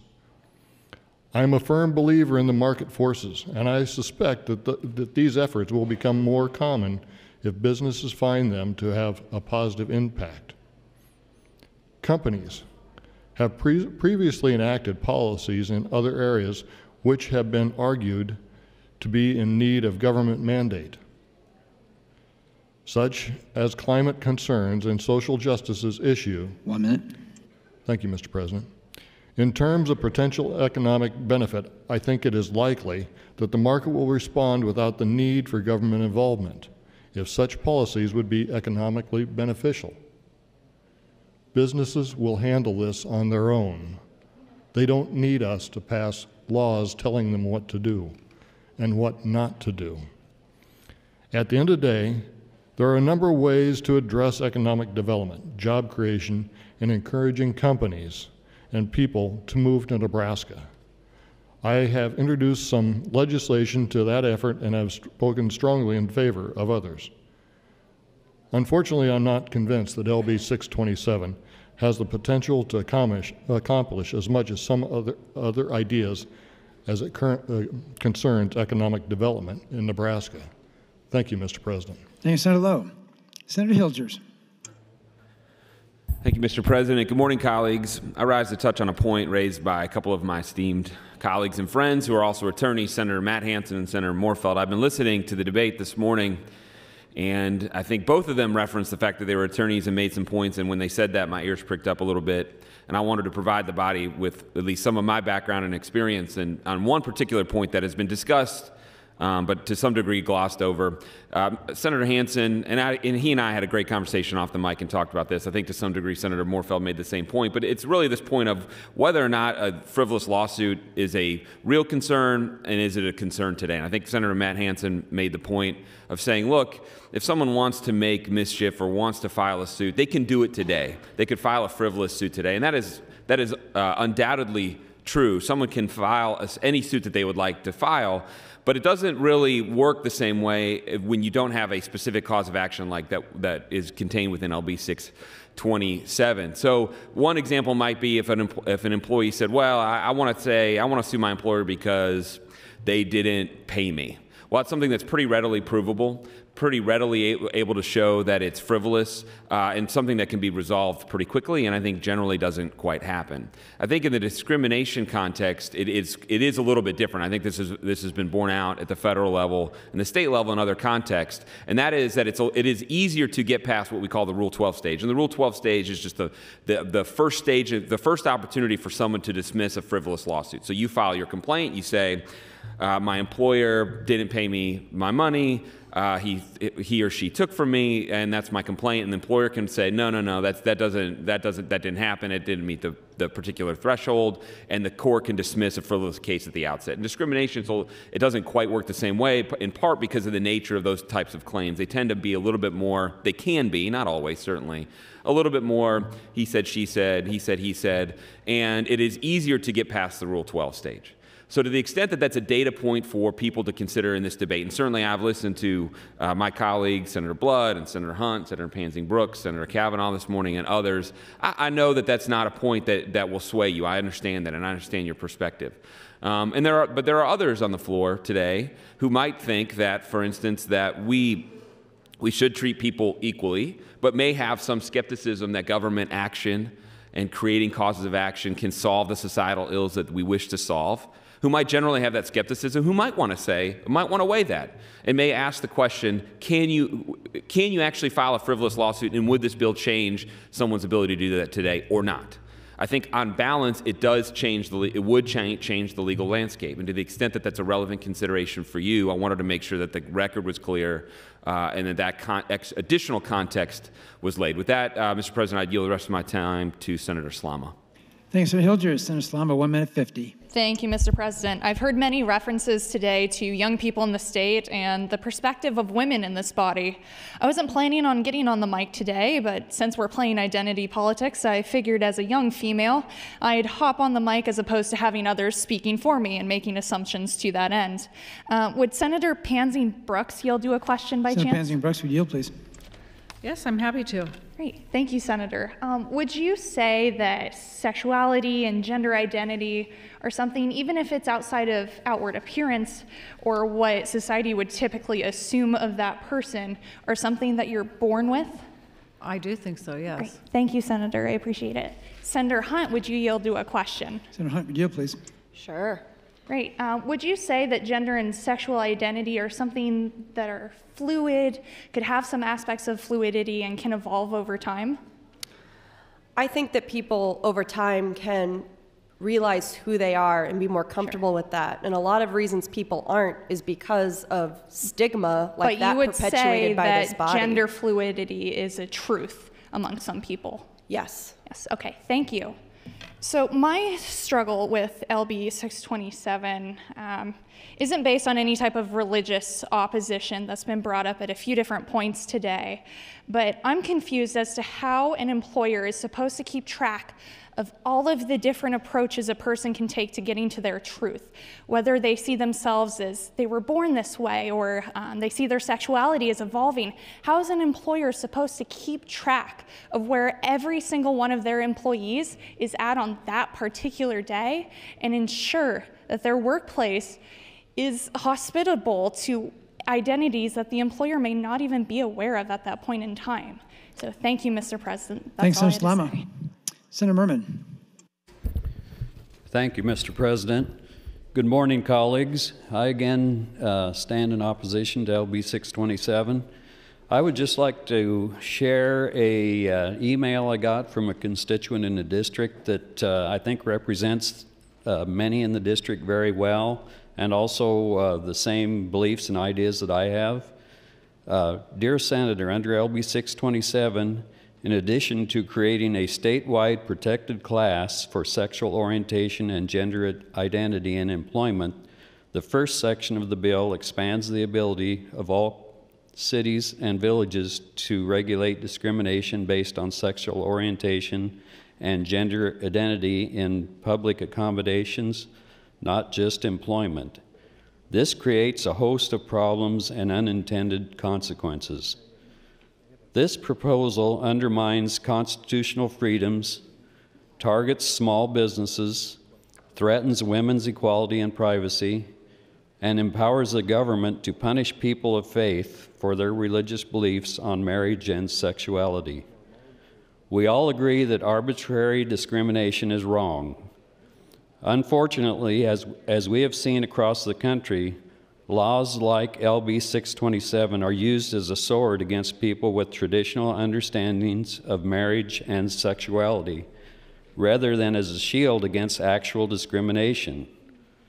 Under this legislation, Americans who gladly serve everyone face lawsuits and government fines because they decline to participate in an event or create a specific message which conflicts with their beliefs. Just like every person should be treated with dignity and respect, no person should be forced to promote a message or participate in an event in which they disagree. In addition to requiring individuals and organizations to speak or act contrary to their convictions on topics of deep significance to most Americans, these proposals require sex-specific facilities like women's locker rooms, showers, and restrooms to admit individuals in accordance with their chosen gender identity. Such coercion has already happened to individuals and organizations, including adoption and foster care providers, women's homeless shelters, and religious schools. But diversity of thought and the ability to disagree should not be subject to government punishment. First American freedoms should not be compromised by laws that empower the government to unfairly coerce those with whom it disagrees. Every American should be free to live and work according to their faith without fear of unjust punishment by the government. Citizens should not be forced to express their ideas or celebrate events that violate their beliefs. Laws that single out and punish citizens on the basis of their peacefully expressed beliefs should be rejected. These laws take away constitutionally guaranteed freedoms and provoke intolerance toward people who have beliefs different from those in political power. Please don't replace the kindness and tolerance of Nebraskans with an unnecessary government-mandated orthodoxy. And I would like to just add, we've talked a lot this morning about the brain drain and young people leaving the state. I know of young people that have actually returned to this state in large part. 1 minute. Thank you. And they lived in California and they returned to the state in large part because of the unnecessary laws and government overreach and overregulation in California. So I don't want to put down California, but people are moving back to Nebraska because of our conservative values. Thank you. Thank you, Senator Merman. Senator Lathrop. Thank you, Mr. President, colleagues. Good morning once again. I started out my law practice in kind of a general practice, as some of you may know. And in my earlier years, I had occasion to defend some discrimination cases. So I know a little bit about that litigation. And more recently, last 25 years, I have limited my practice to representing people called plaintiffs, those that bring lawsuits. And I want to talk for a second about frivolous lawsuits, because the idea that people are going to bring a frivolous lawsuit, let me tell you what that requires, okay? if you want to bring a lawsuit, first thing you got to do is go get yourself a lawyer, okay? Lawyers that take these types of cases, like me, they work on a contingent fee. Let me tell you what that means. That means when somebody calls me on the phone and they go, I have a grievance and I want to bring a lawsuit against X, whoever that, if it can be a company or an insurance company or another individual, they go, I want to sue this guy because I've been wronged. My first question is, well, tell me what happened, because I want to make sure that there's some liability there or some basis for a lawsuit. And tell me what your harm is. Now, when they go, you know, the guy across the street walked across my lawn, I'm like, oh, well, you might have a claim, but you don't have any damages, so no thanks. Like, I am not going to take plaintiffs' lawyers, people that handle these type of cases, are not going to take a frivolous one, because I'm not going to invest the resources of my firm and my own time in something that's going to result in no recovery. Why? Very selfishly, I will never get paid for it. So lawyers don't take frivolous cases. They don't. It's a talking point that went around during tort reform, and it still lingers today as, oh my God, somebody can bring frivolous claims. No, they can't. Maybe over in small claims court where they can't bring a lawyer with them, but this is a process. Our system sorts that out because the lawyers that handle this don't make these people pay an hourly rate like the corporations do. They work on the basis that there'll be a recovery and their fee will come out of the recovery. That's the first point I want to make. The second, let me talk to you about a discrimination case. What happens when someone files a discrimination case? I think I got a legitimate case. How's that going to go? What's the process in a big picture way? I allege that I was not hired because I am gay. I applied for a job at a company, and by God, they didn't hire me. I am gay. I told them that during the interview and they didn't hire me, so I want to sue them. You file your lawsuit, guess how it goes? It starts out with the plaintiff must show that they're a member of a protected class. I'm gay. Or if it's any one of the other protected classes, but let's use gay. Then the employer says, this is my legitimate business reason for not hiring him. I needed somebody with a degree in engineering, and this guy rolled in with a degree in marketing. Oh, I have a legitimate business purpose. It's done. It's over with. They have a legitimate business purpose. The plaintiff, after the employer offers a legitimate business purpose for the decision, the plaintiff must then prove that that's a pretext. 1 minute. That's not even true. That's not why. So how's that done? They go in and they have to demonstrate a pattern or practice of discriminating against people in that class. You don't show that, and you're done. And by the way, guess who decides these things? It's not some crazy left-wing person that listens to these cases. It's 12 of your peers, 12 people. They sit in a jury box, they listen to the complaint, the reason given by the employer, and any other evidence that might show it's a pretext, and then they make a decision. These folks deserve the protection. They are being discriminated against. It does affect whether young people are going to stay here. I can tell you, my daughters are in that age. Their friends are leaving Nebraska. And maybe they're leaving for the mountains, maybe they're leaving for the ocean, maybe they're leaving for more cultural things, but this is part of it. How we treat young people. Thank you. Thanks, Senator Lathrop. We'll pause the debate for just a moment. Items for the record, Mr. Clerk. Thank you, Mr. President. Priority bills. The Government, Military, and Veteran Affairs Committee designates Legislative Bill 411 and 511 as the two committee priority bills. Senator Matt Williams designates Legislative Bill 463 as his personal priority bill. And additionally, Legislative Resolution 38, introduced by Senator Gragert, congratulates the Wynot High School girls basketball team and its coaches on winning the 2019 Class D2 Girls State Basketball Championship. That'll be read and laid over. That's all I have at this time, Mr. President. Thank you, Mr. Clerk. Continuing discussion. Senator Pansy Brooks. Thank you, Mr. President.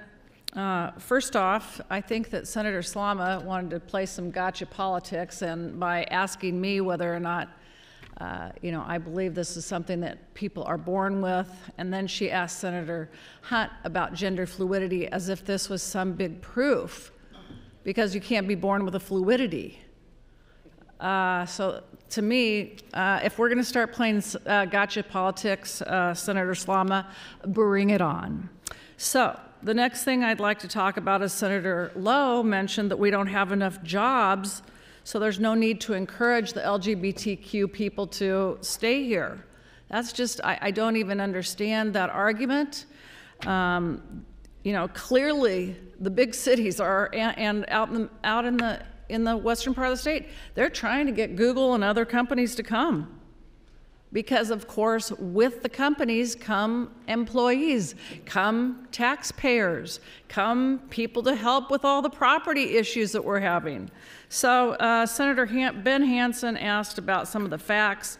There's a source called Out and Equal, and their statistics and research shows 1 in 4 LGBT employees report experiencing employment discrimination in the last 5 years. 1 in 4, that's 25%. The transgender unemployment rate is 3 times higher than the national average rate. Don't even get me to the suicide rate. Over 1/4, 27% of transgender people who applied for a job in the last year reported being fired, not hired, or denied a promotion due to their gender identity.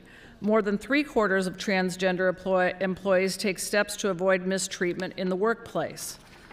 Nearly 1 in 10 LGBT employees have left a job because the environment was unwelcoming. 52.8% of LGBT employees report that discrimination negatively affected their work environment. I mean, the statistics are all out there. They're voluminous. I can get you these copies. The majority of Americans, 67%, support the laws protecting transgender and LGBT people from discrimination.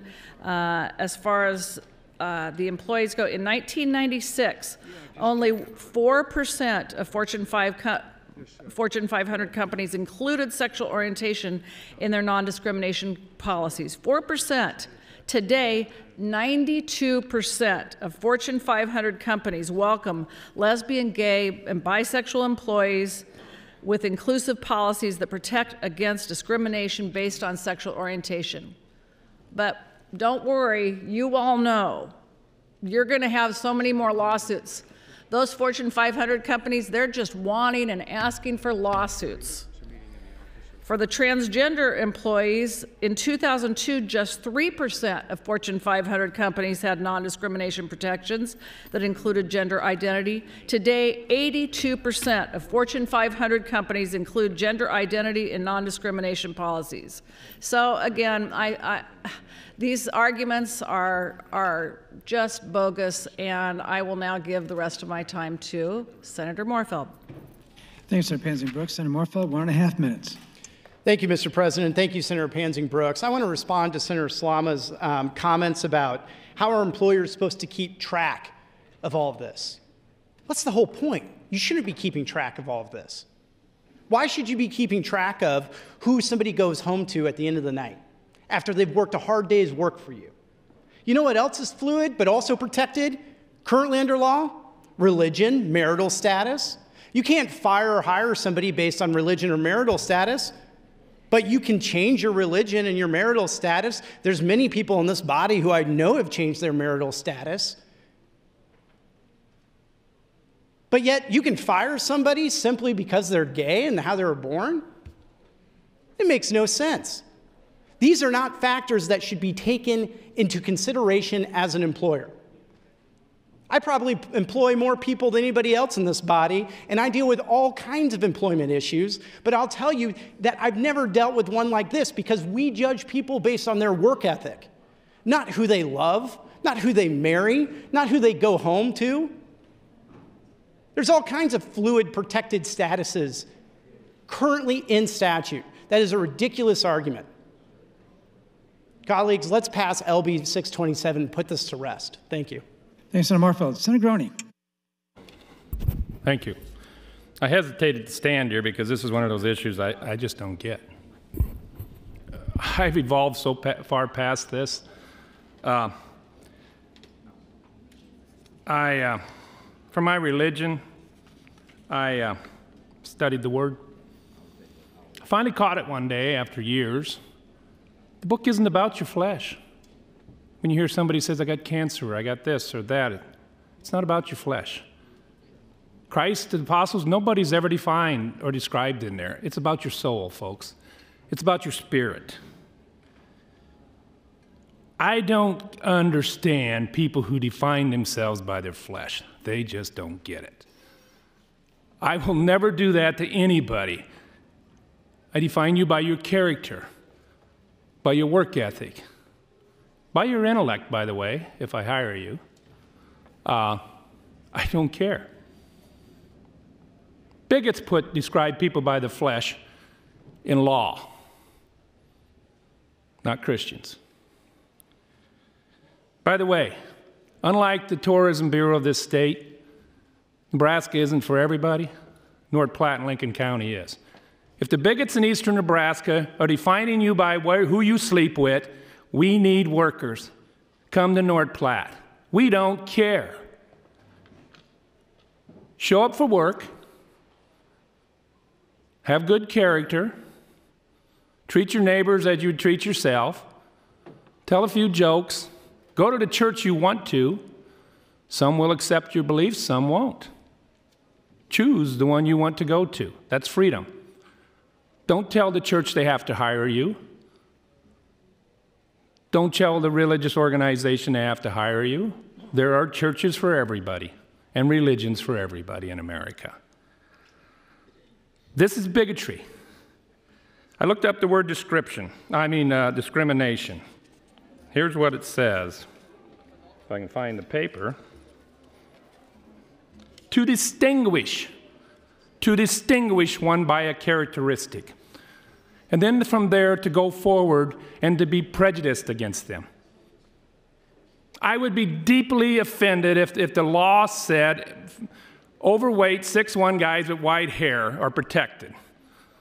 I wonder if you asked all the people who LGBT that are successful in life, going about their life, the electrician who did work on my property, the person who details my car and his partner. I will ask them, they are conservatives, do you want to be distinguished in law that you're different? That you're not the same as me because of your behavior or your choices? Of who you love? Back to the spirit. That's another whole argument.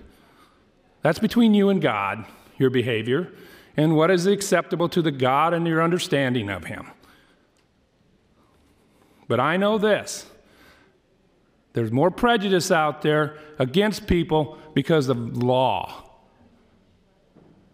That guy got the job because it said he's different than me. That lady got the job because it said they're different. When you start distinguishing people by behavior, what about hunting?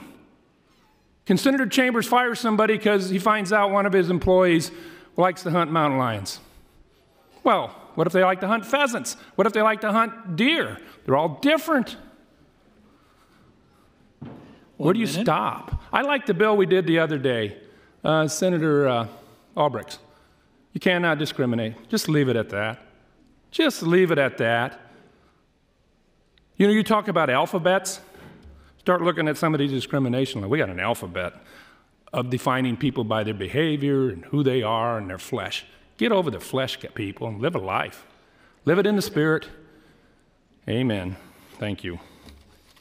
Thank you, Senator Groene. Still waiting to discuss in the queue, Senator Matt Hansen. Senator, it's already been cleared. I'm sorry, Senator. Senator Matt Hansen, Senator Hunt, Senator Chambers, Senator Ben Hansen, Senator Hunt, Senator Chambers, and others. Senator Matt Hansen, you're recognized. Call the question. Senator, I still have 14 people in the queue, so I do not believe that the debate should end. Move to overrule the chair. That's fine. There has been a request to overrule the chair.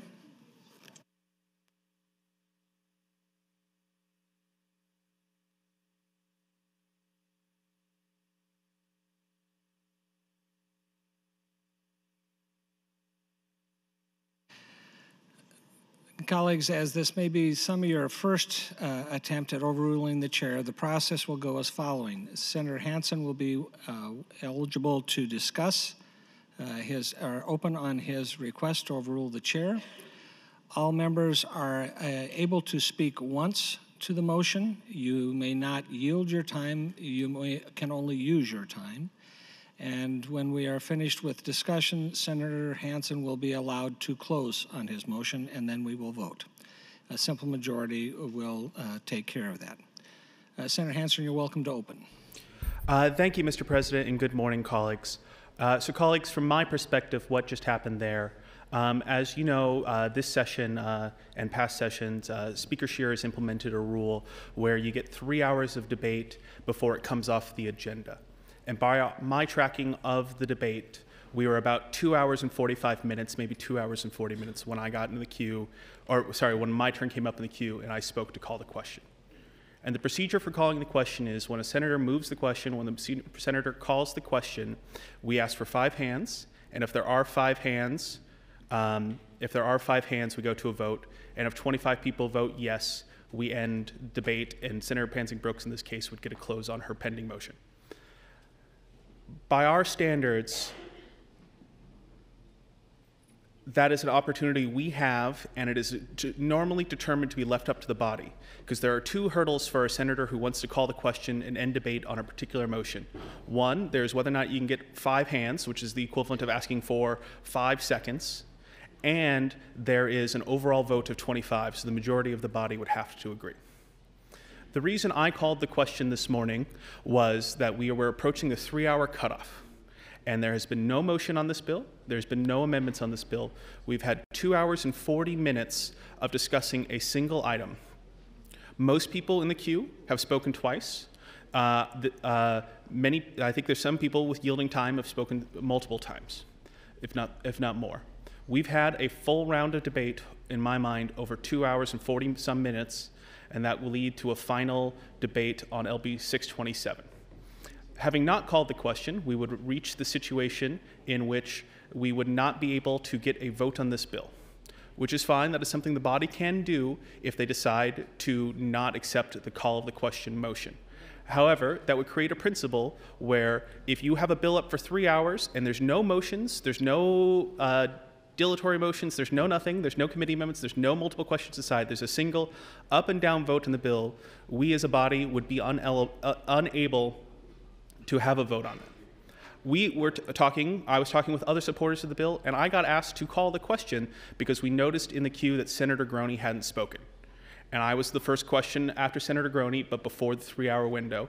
And therefore, I was asked to call the question such that everybody who was in the queue had spoken once, and many people had spoken twice. I asked to overrule the chair because in my thought, this is an issue that should be decided upon the body. The chair has the ability to rule my motion out of order or rule that there hasn't been fair and full debate, and that is what, in my mind, for when somebody calls the question, say, immediately after an opening, or 10 minutes, 15 minutes into debate, when there's still plenty of people in the queue. Not when we're approaching a cutoff, when we're approaching a time limit, and we're approaching the end of 3 hours, when we're approaching the end of the discussion we're going to get on this bill, and everybody has spoken, who's interested in speaking, has spoken twice, or at minimum once if they got in the queue late. I would ask colleagues for you to sustain my motion to overrule the chair and then to allow us separately in a separate decision as a body to decide whether or not to call the question, which will let Senator Pansing Brooks close on her LB 627, and then we can take a final up and down vote on LB 627. With that, colleagues, I will ask you to sustain my motion. Thank you, Mr. President. Thank you, Senator Hansen. Senator Ben Hansen.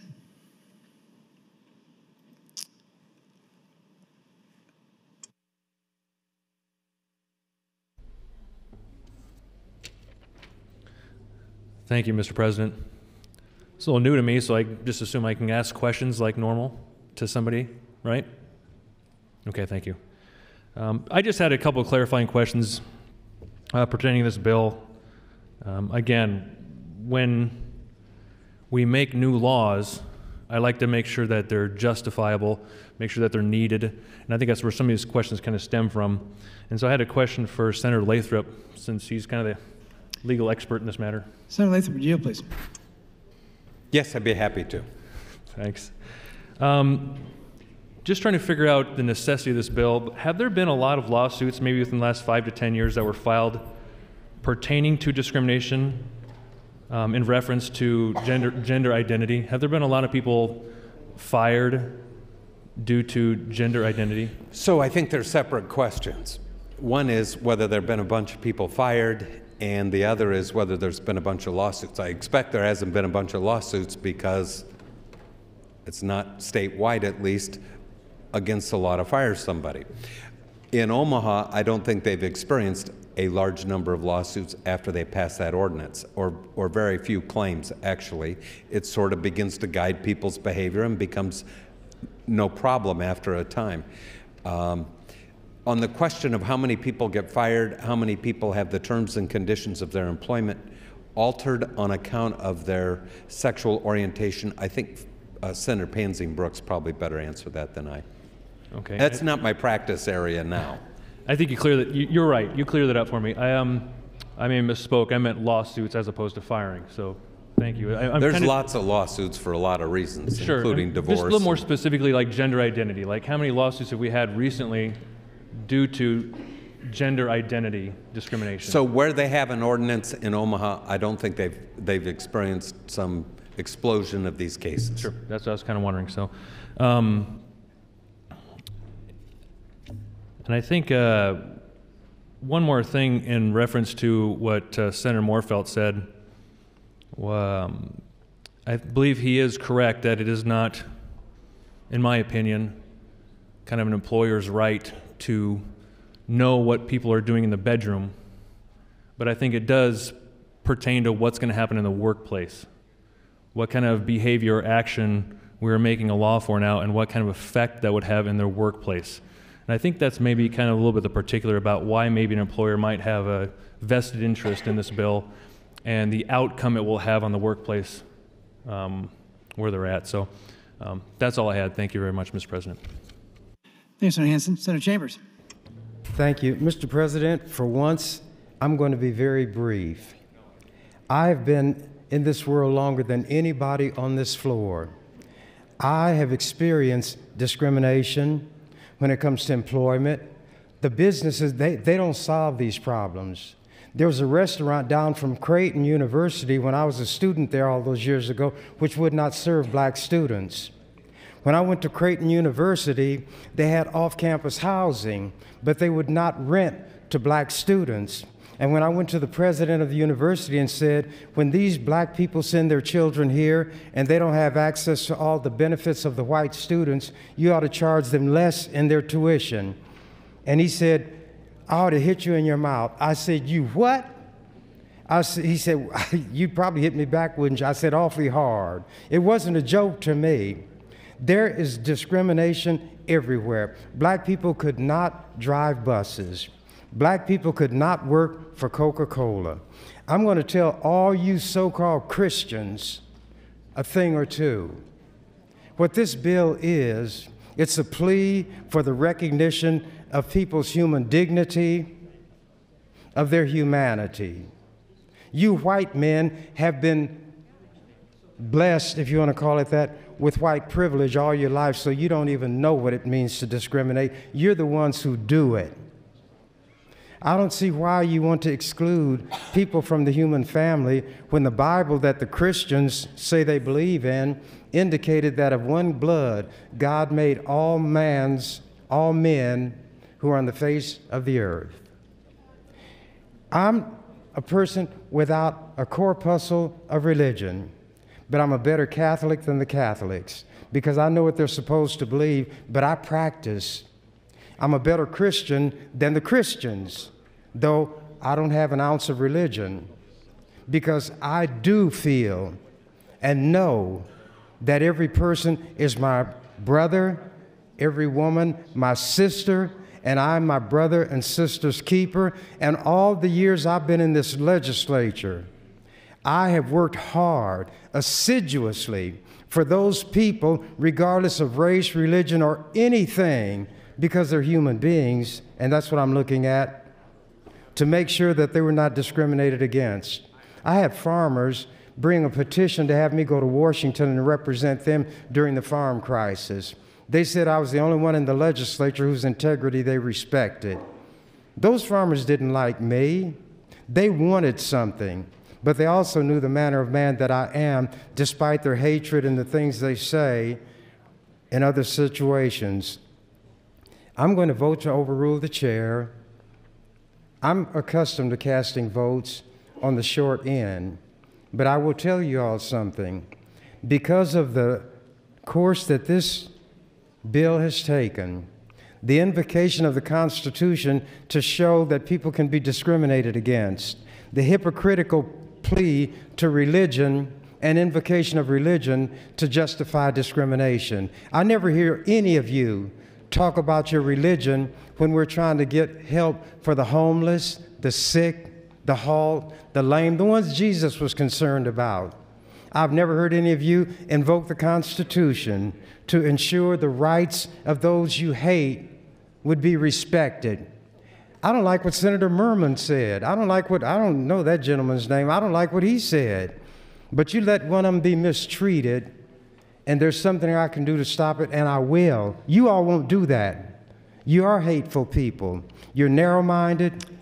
1 minute. And you show it. You said time? 1 minute. Thank you. I will behave based on my beliefs. My beliefs don't exclude you because you make statements that are simple-minded. I expect that of old white men. The life you live prepared you for that. You all don't realize how bad you sound. And as for Senator Slama, she's not the paradigm for young people. She was appointed by the governor. She did not win an election. And she probably won't win when she runs, because people will see that they need somebody here with more on the ball, more of life's experiences. Thank you, Mr. President. Thank you, Senator Chambers. Senator Lowe. Senator Lowe. He waives the opportunity. Senator Merman. Thank you, Mr. President. Good morning again, colleagues. Again, I want to touch on how much we talk about growing our state in this legislature. Yesterday, I spoke about the 2018 list of Forbes magazine, and Nebraska ranks among the top 5 states, best states for business. The majority of states ranked best for business and economic development do not have these types of laws. This isn't the only place that Nebraska is being recognized. I know this has been said this morning already, but yesterday Governor Ricketts announced that for the 3rd year in a row, Nebraska received the Governor's Cup for having the most economic development projects per capita in the United States. This is something we shouldn't ignore. Our state is growing. Nebraska business owners have the opportunity to hire who they think and would be the best at the job, because our legislature isn't telling us who we can and cannot hire. The language in LB 627 wouldn't address widespread problems. Everyone should be treated with dignity and respect. Nebraskans are tolerant and fair-minded, and the free market imposes substantial costs on anyone engaged in baseless discrimination. LB 627's language would harm economic freedoms because it would require individuals and organizations to speak contrary to their own convictions. This bill undermines the American dream by forcing small business owners to operate against their missions and beliefs. And I've got just a few examples here of business owners in the country that have been forced to operate against their beliefs. Just weeks after Jack Phillips, owner of Masterpiece Cake Shop, won a 7-2 victory in the U.S. Supreme Court, which wipes away the Colorado Civil Rights Commission's punishment of Jack under Colorado statewide SOGI. The same commission used the same law to launch a new attack on Jack to force him to create a custom cake to celebrate a gender transition. In Washington State,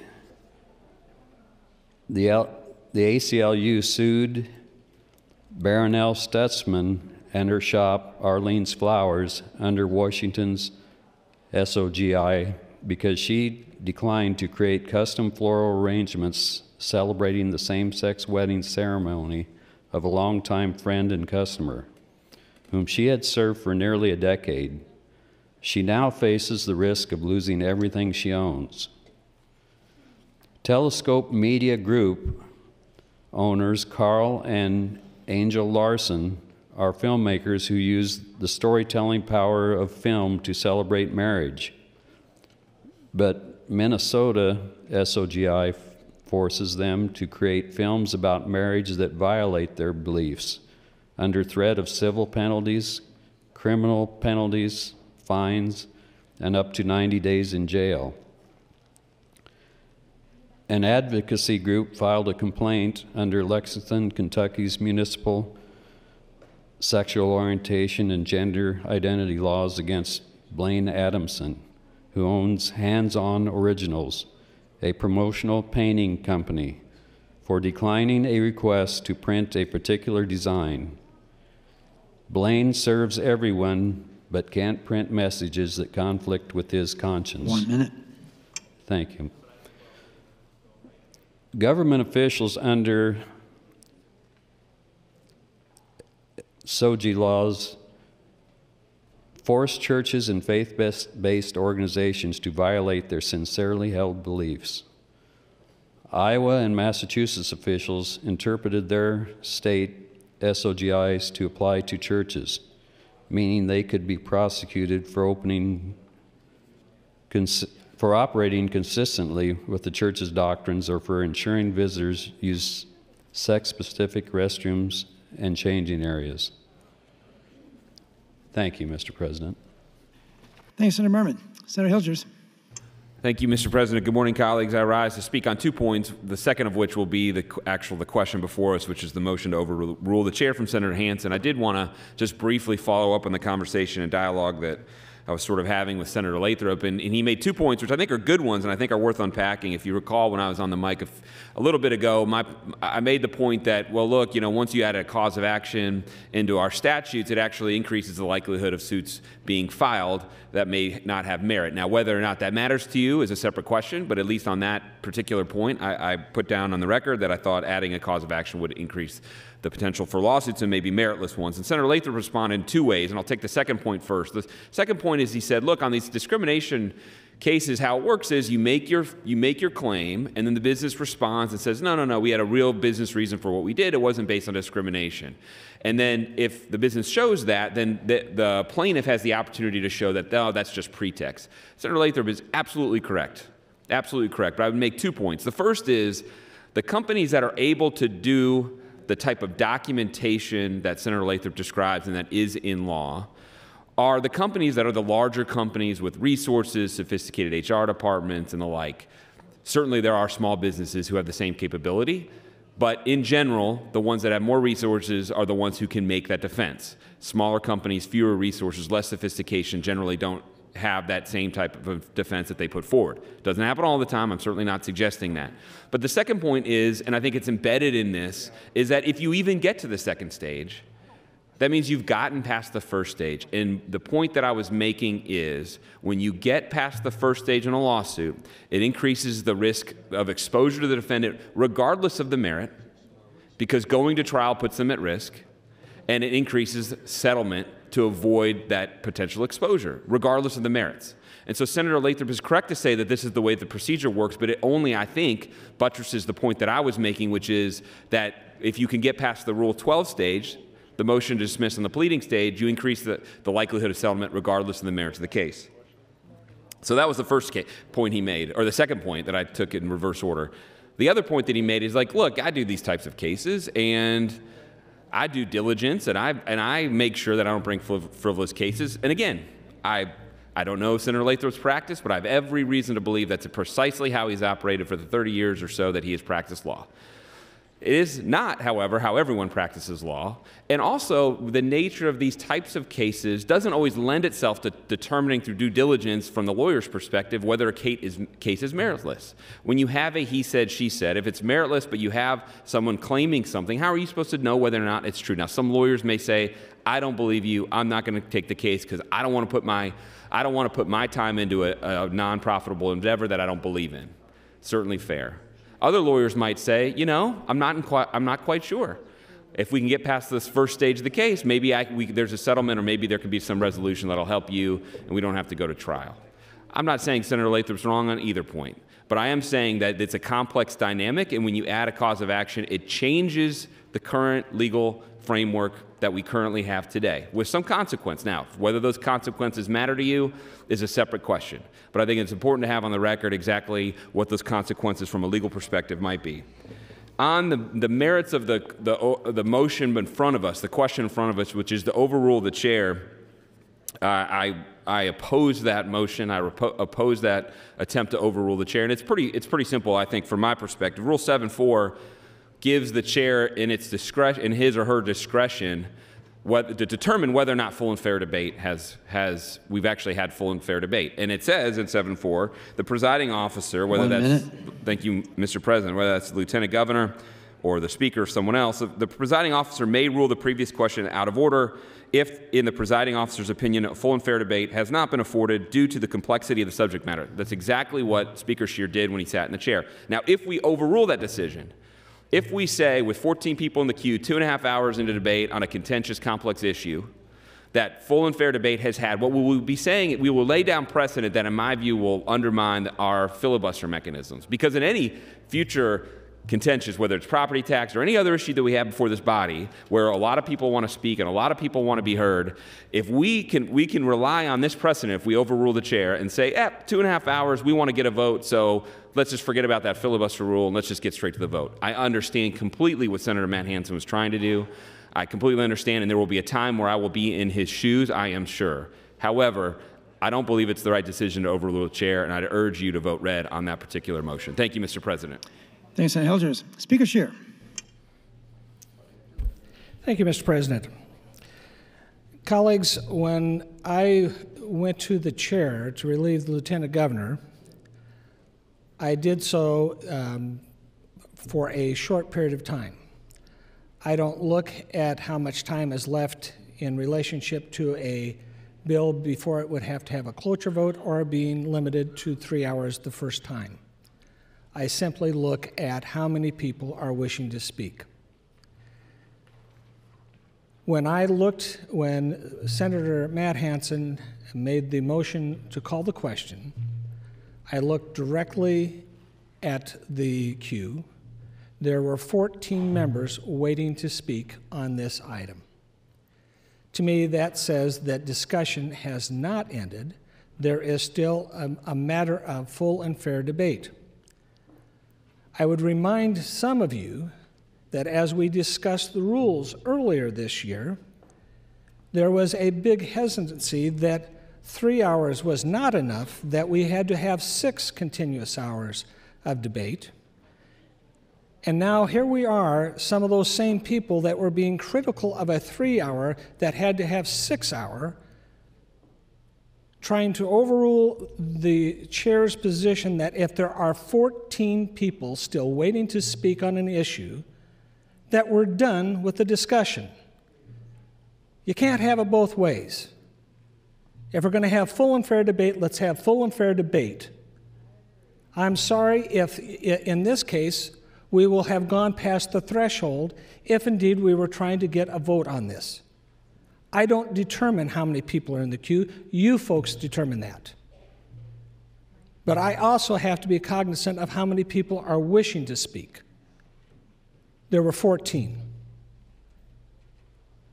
I would only ask you to think about that in future times perspective. What is full and fair debate? It's not full and fair debate when whoever's bill it is determines quickly, I want to take a vote now, regardless of how many people are wishing to speak. That's really what this amounts to.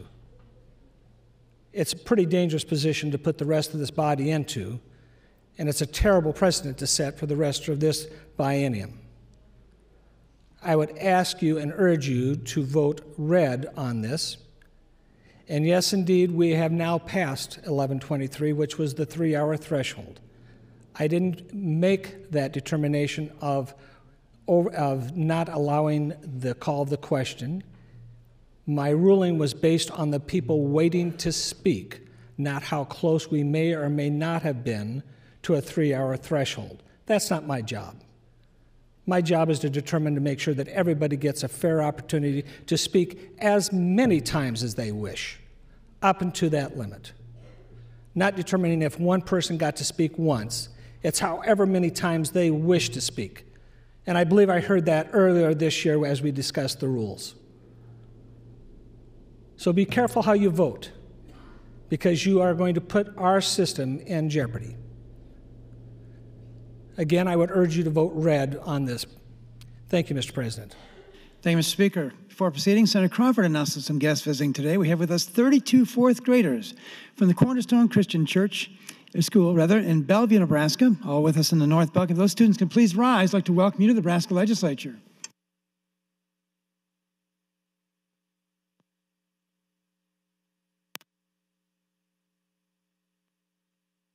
Senator Mosier.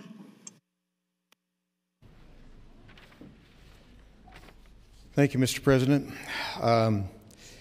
I've gotten up to speak because depending on how these motions go, I may not get a chance to speak on this bill. And I've listened, I've kind of held back so I could try to see what everybody's opinions were. And I believe that all people should be respected on the basis of their religion, on the basis of their gender. They should all be free to think and to live within the laws however they want. My district is split on this issue, but it's primarily against creating a new class of people to claim discrimination. They believe that forcing employers to make decisions based on gender ID is wrong. And I agree that employers should have the right to form their own employee policies within the laws as they are. They can make their own discrimination policies. They're free to do that however they want. I've heard somebody say that we need to be united on this issue. I don't think this issue is uniting us at all. I think it's dividing us. It's taking Americans and calling them something else other than what they are, and that's Americans, and saying that they should be treated specially. So that's not uniting us. That's what's wrong with this country. We're Democrats, we're Republicans, we're heterosexual, we're homosexual, whatever. Quit calling all these people names and just live together in peace, do the right thing, and not necessarily create laws to confuse things. I support the chair on this. I don't think we should overrule him. I was listening to the debate because I wanted to learn more about it. I didn't like the comments from some of my colleagues that this debate is going to have lasting effects in our legislature. I think we need to get over those hurt feelings. You can't expect everybody to think the way you do. That's just not how it is. There are legitimate philosophical differences between us in this body. We need to be able to speak to those differences and debate those issues and move on from that and not have lingering hurt feelings over it. Get over it. Life is short. Our time in this legislature is short. We don't have time for those distractions. Our country has taken a turn for the left in the last 8 to 10 years, and some people aren't comfortable with that. And this bill would force some of us to take that left turn along with some of those who have. And so, again, I support the chair. I don't support the motion to overrule the chair, and I'm against 627. Thank you. Thanks, Senator Mosier. Senator Matt Hansen, you recognize to close on your motion to overrule the chair. Thank you, Mr. President, and good morning, colleagues. Colleagues, I want to refocus. I'm appreciative of both Senator Hilgers and Speaker Scheer talking about my motion to overrule the chair. I was a little disappointed that some of the debate on my motion was more at the underlying bill because, as was noted, we're kind of past that.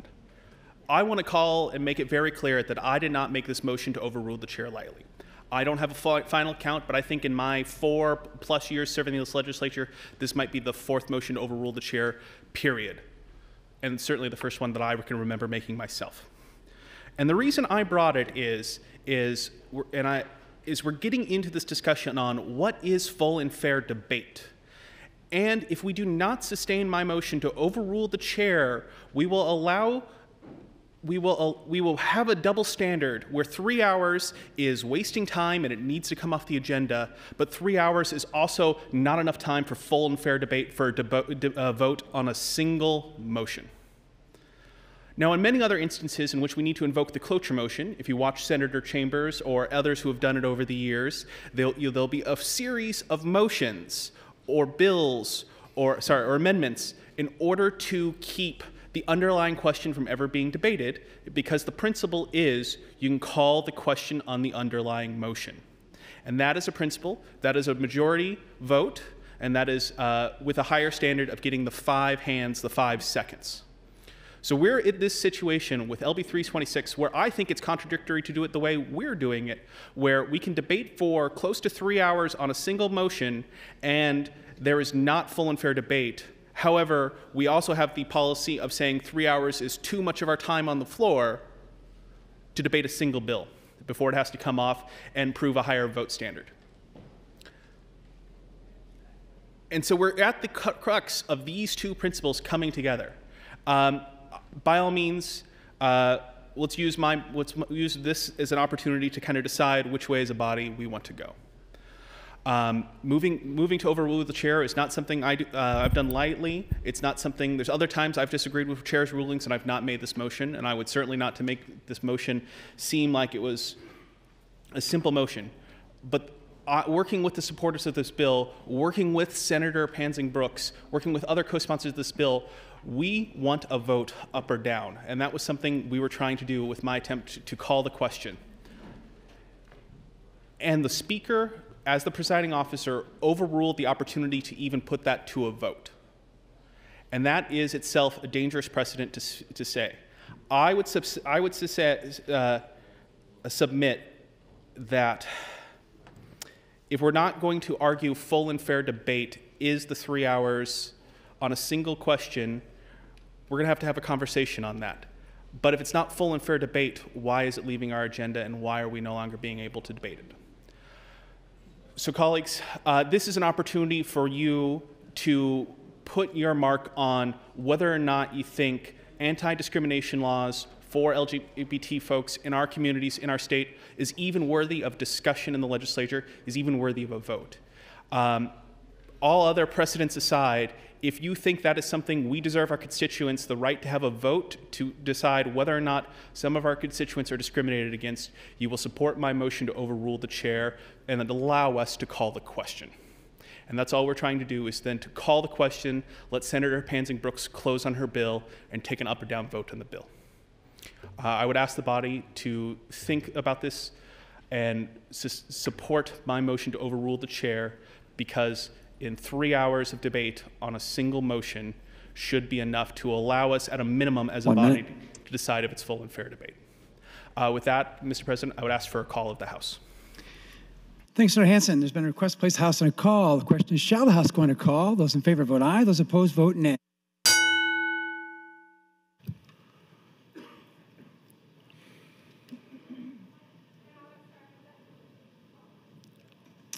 Record, please. 25 ayes, 5 nays to place the House under call. House on a call. All unexcused senators, please return to the floor. The House is on a call. Please check in all senators. The House is on a call.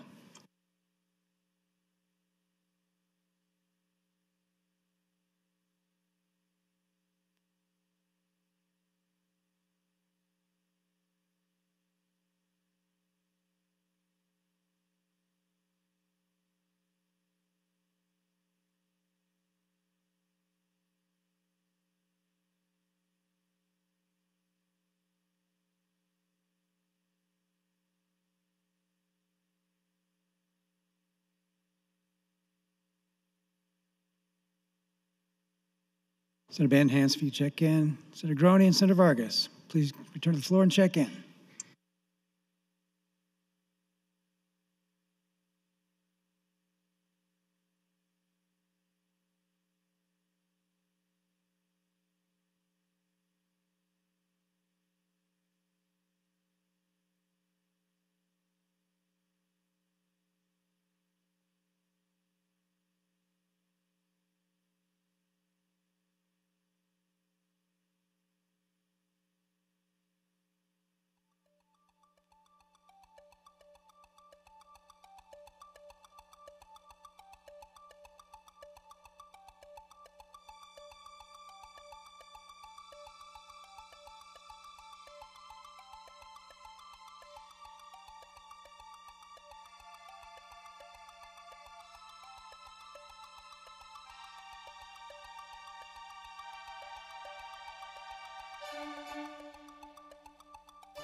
Senator Hansen, we're lacking Senator Vargas. We can wait if you care to wait, or we could proceed. Your choice. We will wait. Thank you, Senator Vargas. Excuse me, Senator Hansen. Senator Vargas, please return to the floor.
Senator Hunt, we're under call.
Senator Matt Hansen has authorized us to proceed. Members, pursuant to Rule 1, Section 12, this motion to overrule the chair will require a majority of those present and voting. We have 44 members present. 23 votes are needed for a successful motion. The question before the body is whether or not to overrule the chair. Those in favor vote aye. Those opposed vote nay. A roll call vote has been requested. Mr. Clerk. Senator Albright. Voting no. Sir Arch. Voting no. Sir Blood. Voting yes. Sir Bowles. Voting yes. Sir Bostelman. Voting no. Sir Brandt. Voting no. Sir Brewer. Voting no. Sir Breesy. Voting no. Sir Kavanaugh. Voting yes. Sir Chambers. Not voting. Sir Clements. Voting no. Sir Crawford. Sir Crawford. Voting yes. Sir DeBoer. Senator DeBoer. Voting yes. Sir Dorn. Voting no. Sir Erdman. Voting no. Sir Friesen. Voting no. Sir Geist. Voting no. Sir Gregert. Voting no. Sir Groene. Voting no. Sir Holleran. Voting no. Sir Ben Hansen. Voting no. Sir Matt Hansen. Voting yes. Sir Hilgers. Voting no. Sir Hickelman. Voting no. Sir Howard. Voting yes. Sir Hughes. Voting no. Sir Hunt. Voting yes. Sir Kalowski. Voting yes. Sir Coulterman. Voting no. Sir Legrone. Sir Lathrop. Voting yes. Sir Lindstrom. Voting no. Sir Linehan. Sir Lowe. Voting no. Sir McAllister. Voting no. Sir McDonald. Voting yes. Sir Morfeld. Voting yes. Sir Moser. Voting no. Sir Merman. Voting no. Sir Pansing Brooks. Voting yes. Sir Quick. Not voting. Sir Scheer. Voting no. Sir Slama. Sir Stinner. Sir Vargas. Senator Walls. Voting yes. Sir Wayne. Voting yes. Sir Williams. Voting no. Sir Wishart. Voting yes.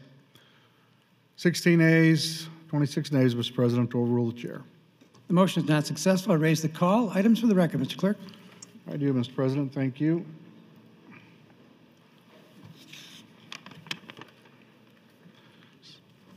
Enrollment and review reports LB 25. 25A, 119, 159, 203, 235, 333, 380, 469, and 624 as correctly engrossed. I have an amendment to be printed by Senator Brewer to LB 373. I also have a series of committee reports. The Government Committee reporting 101, 246, 280, 342, 385 to general file, and 608 and 618 to general file with amendments. Mr. President, name adds Senator Walls to 15, Slama 205, Groene 209, Kavanaugh 217. Mr. President, Senator Friesen would move to adjourn the body until Wednesday morning, March 6th at 9 o'clock a.m. Question before the body is whether or not to adjourn. Those in favor say aye. Those opposed say nay. We are adjourned.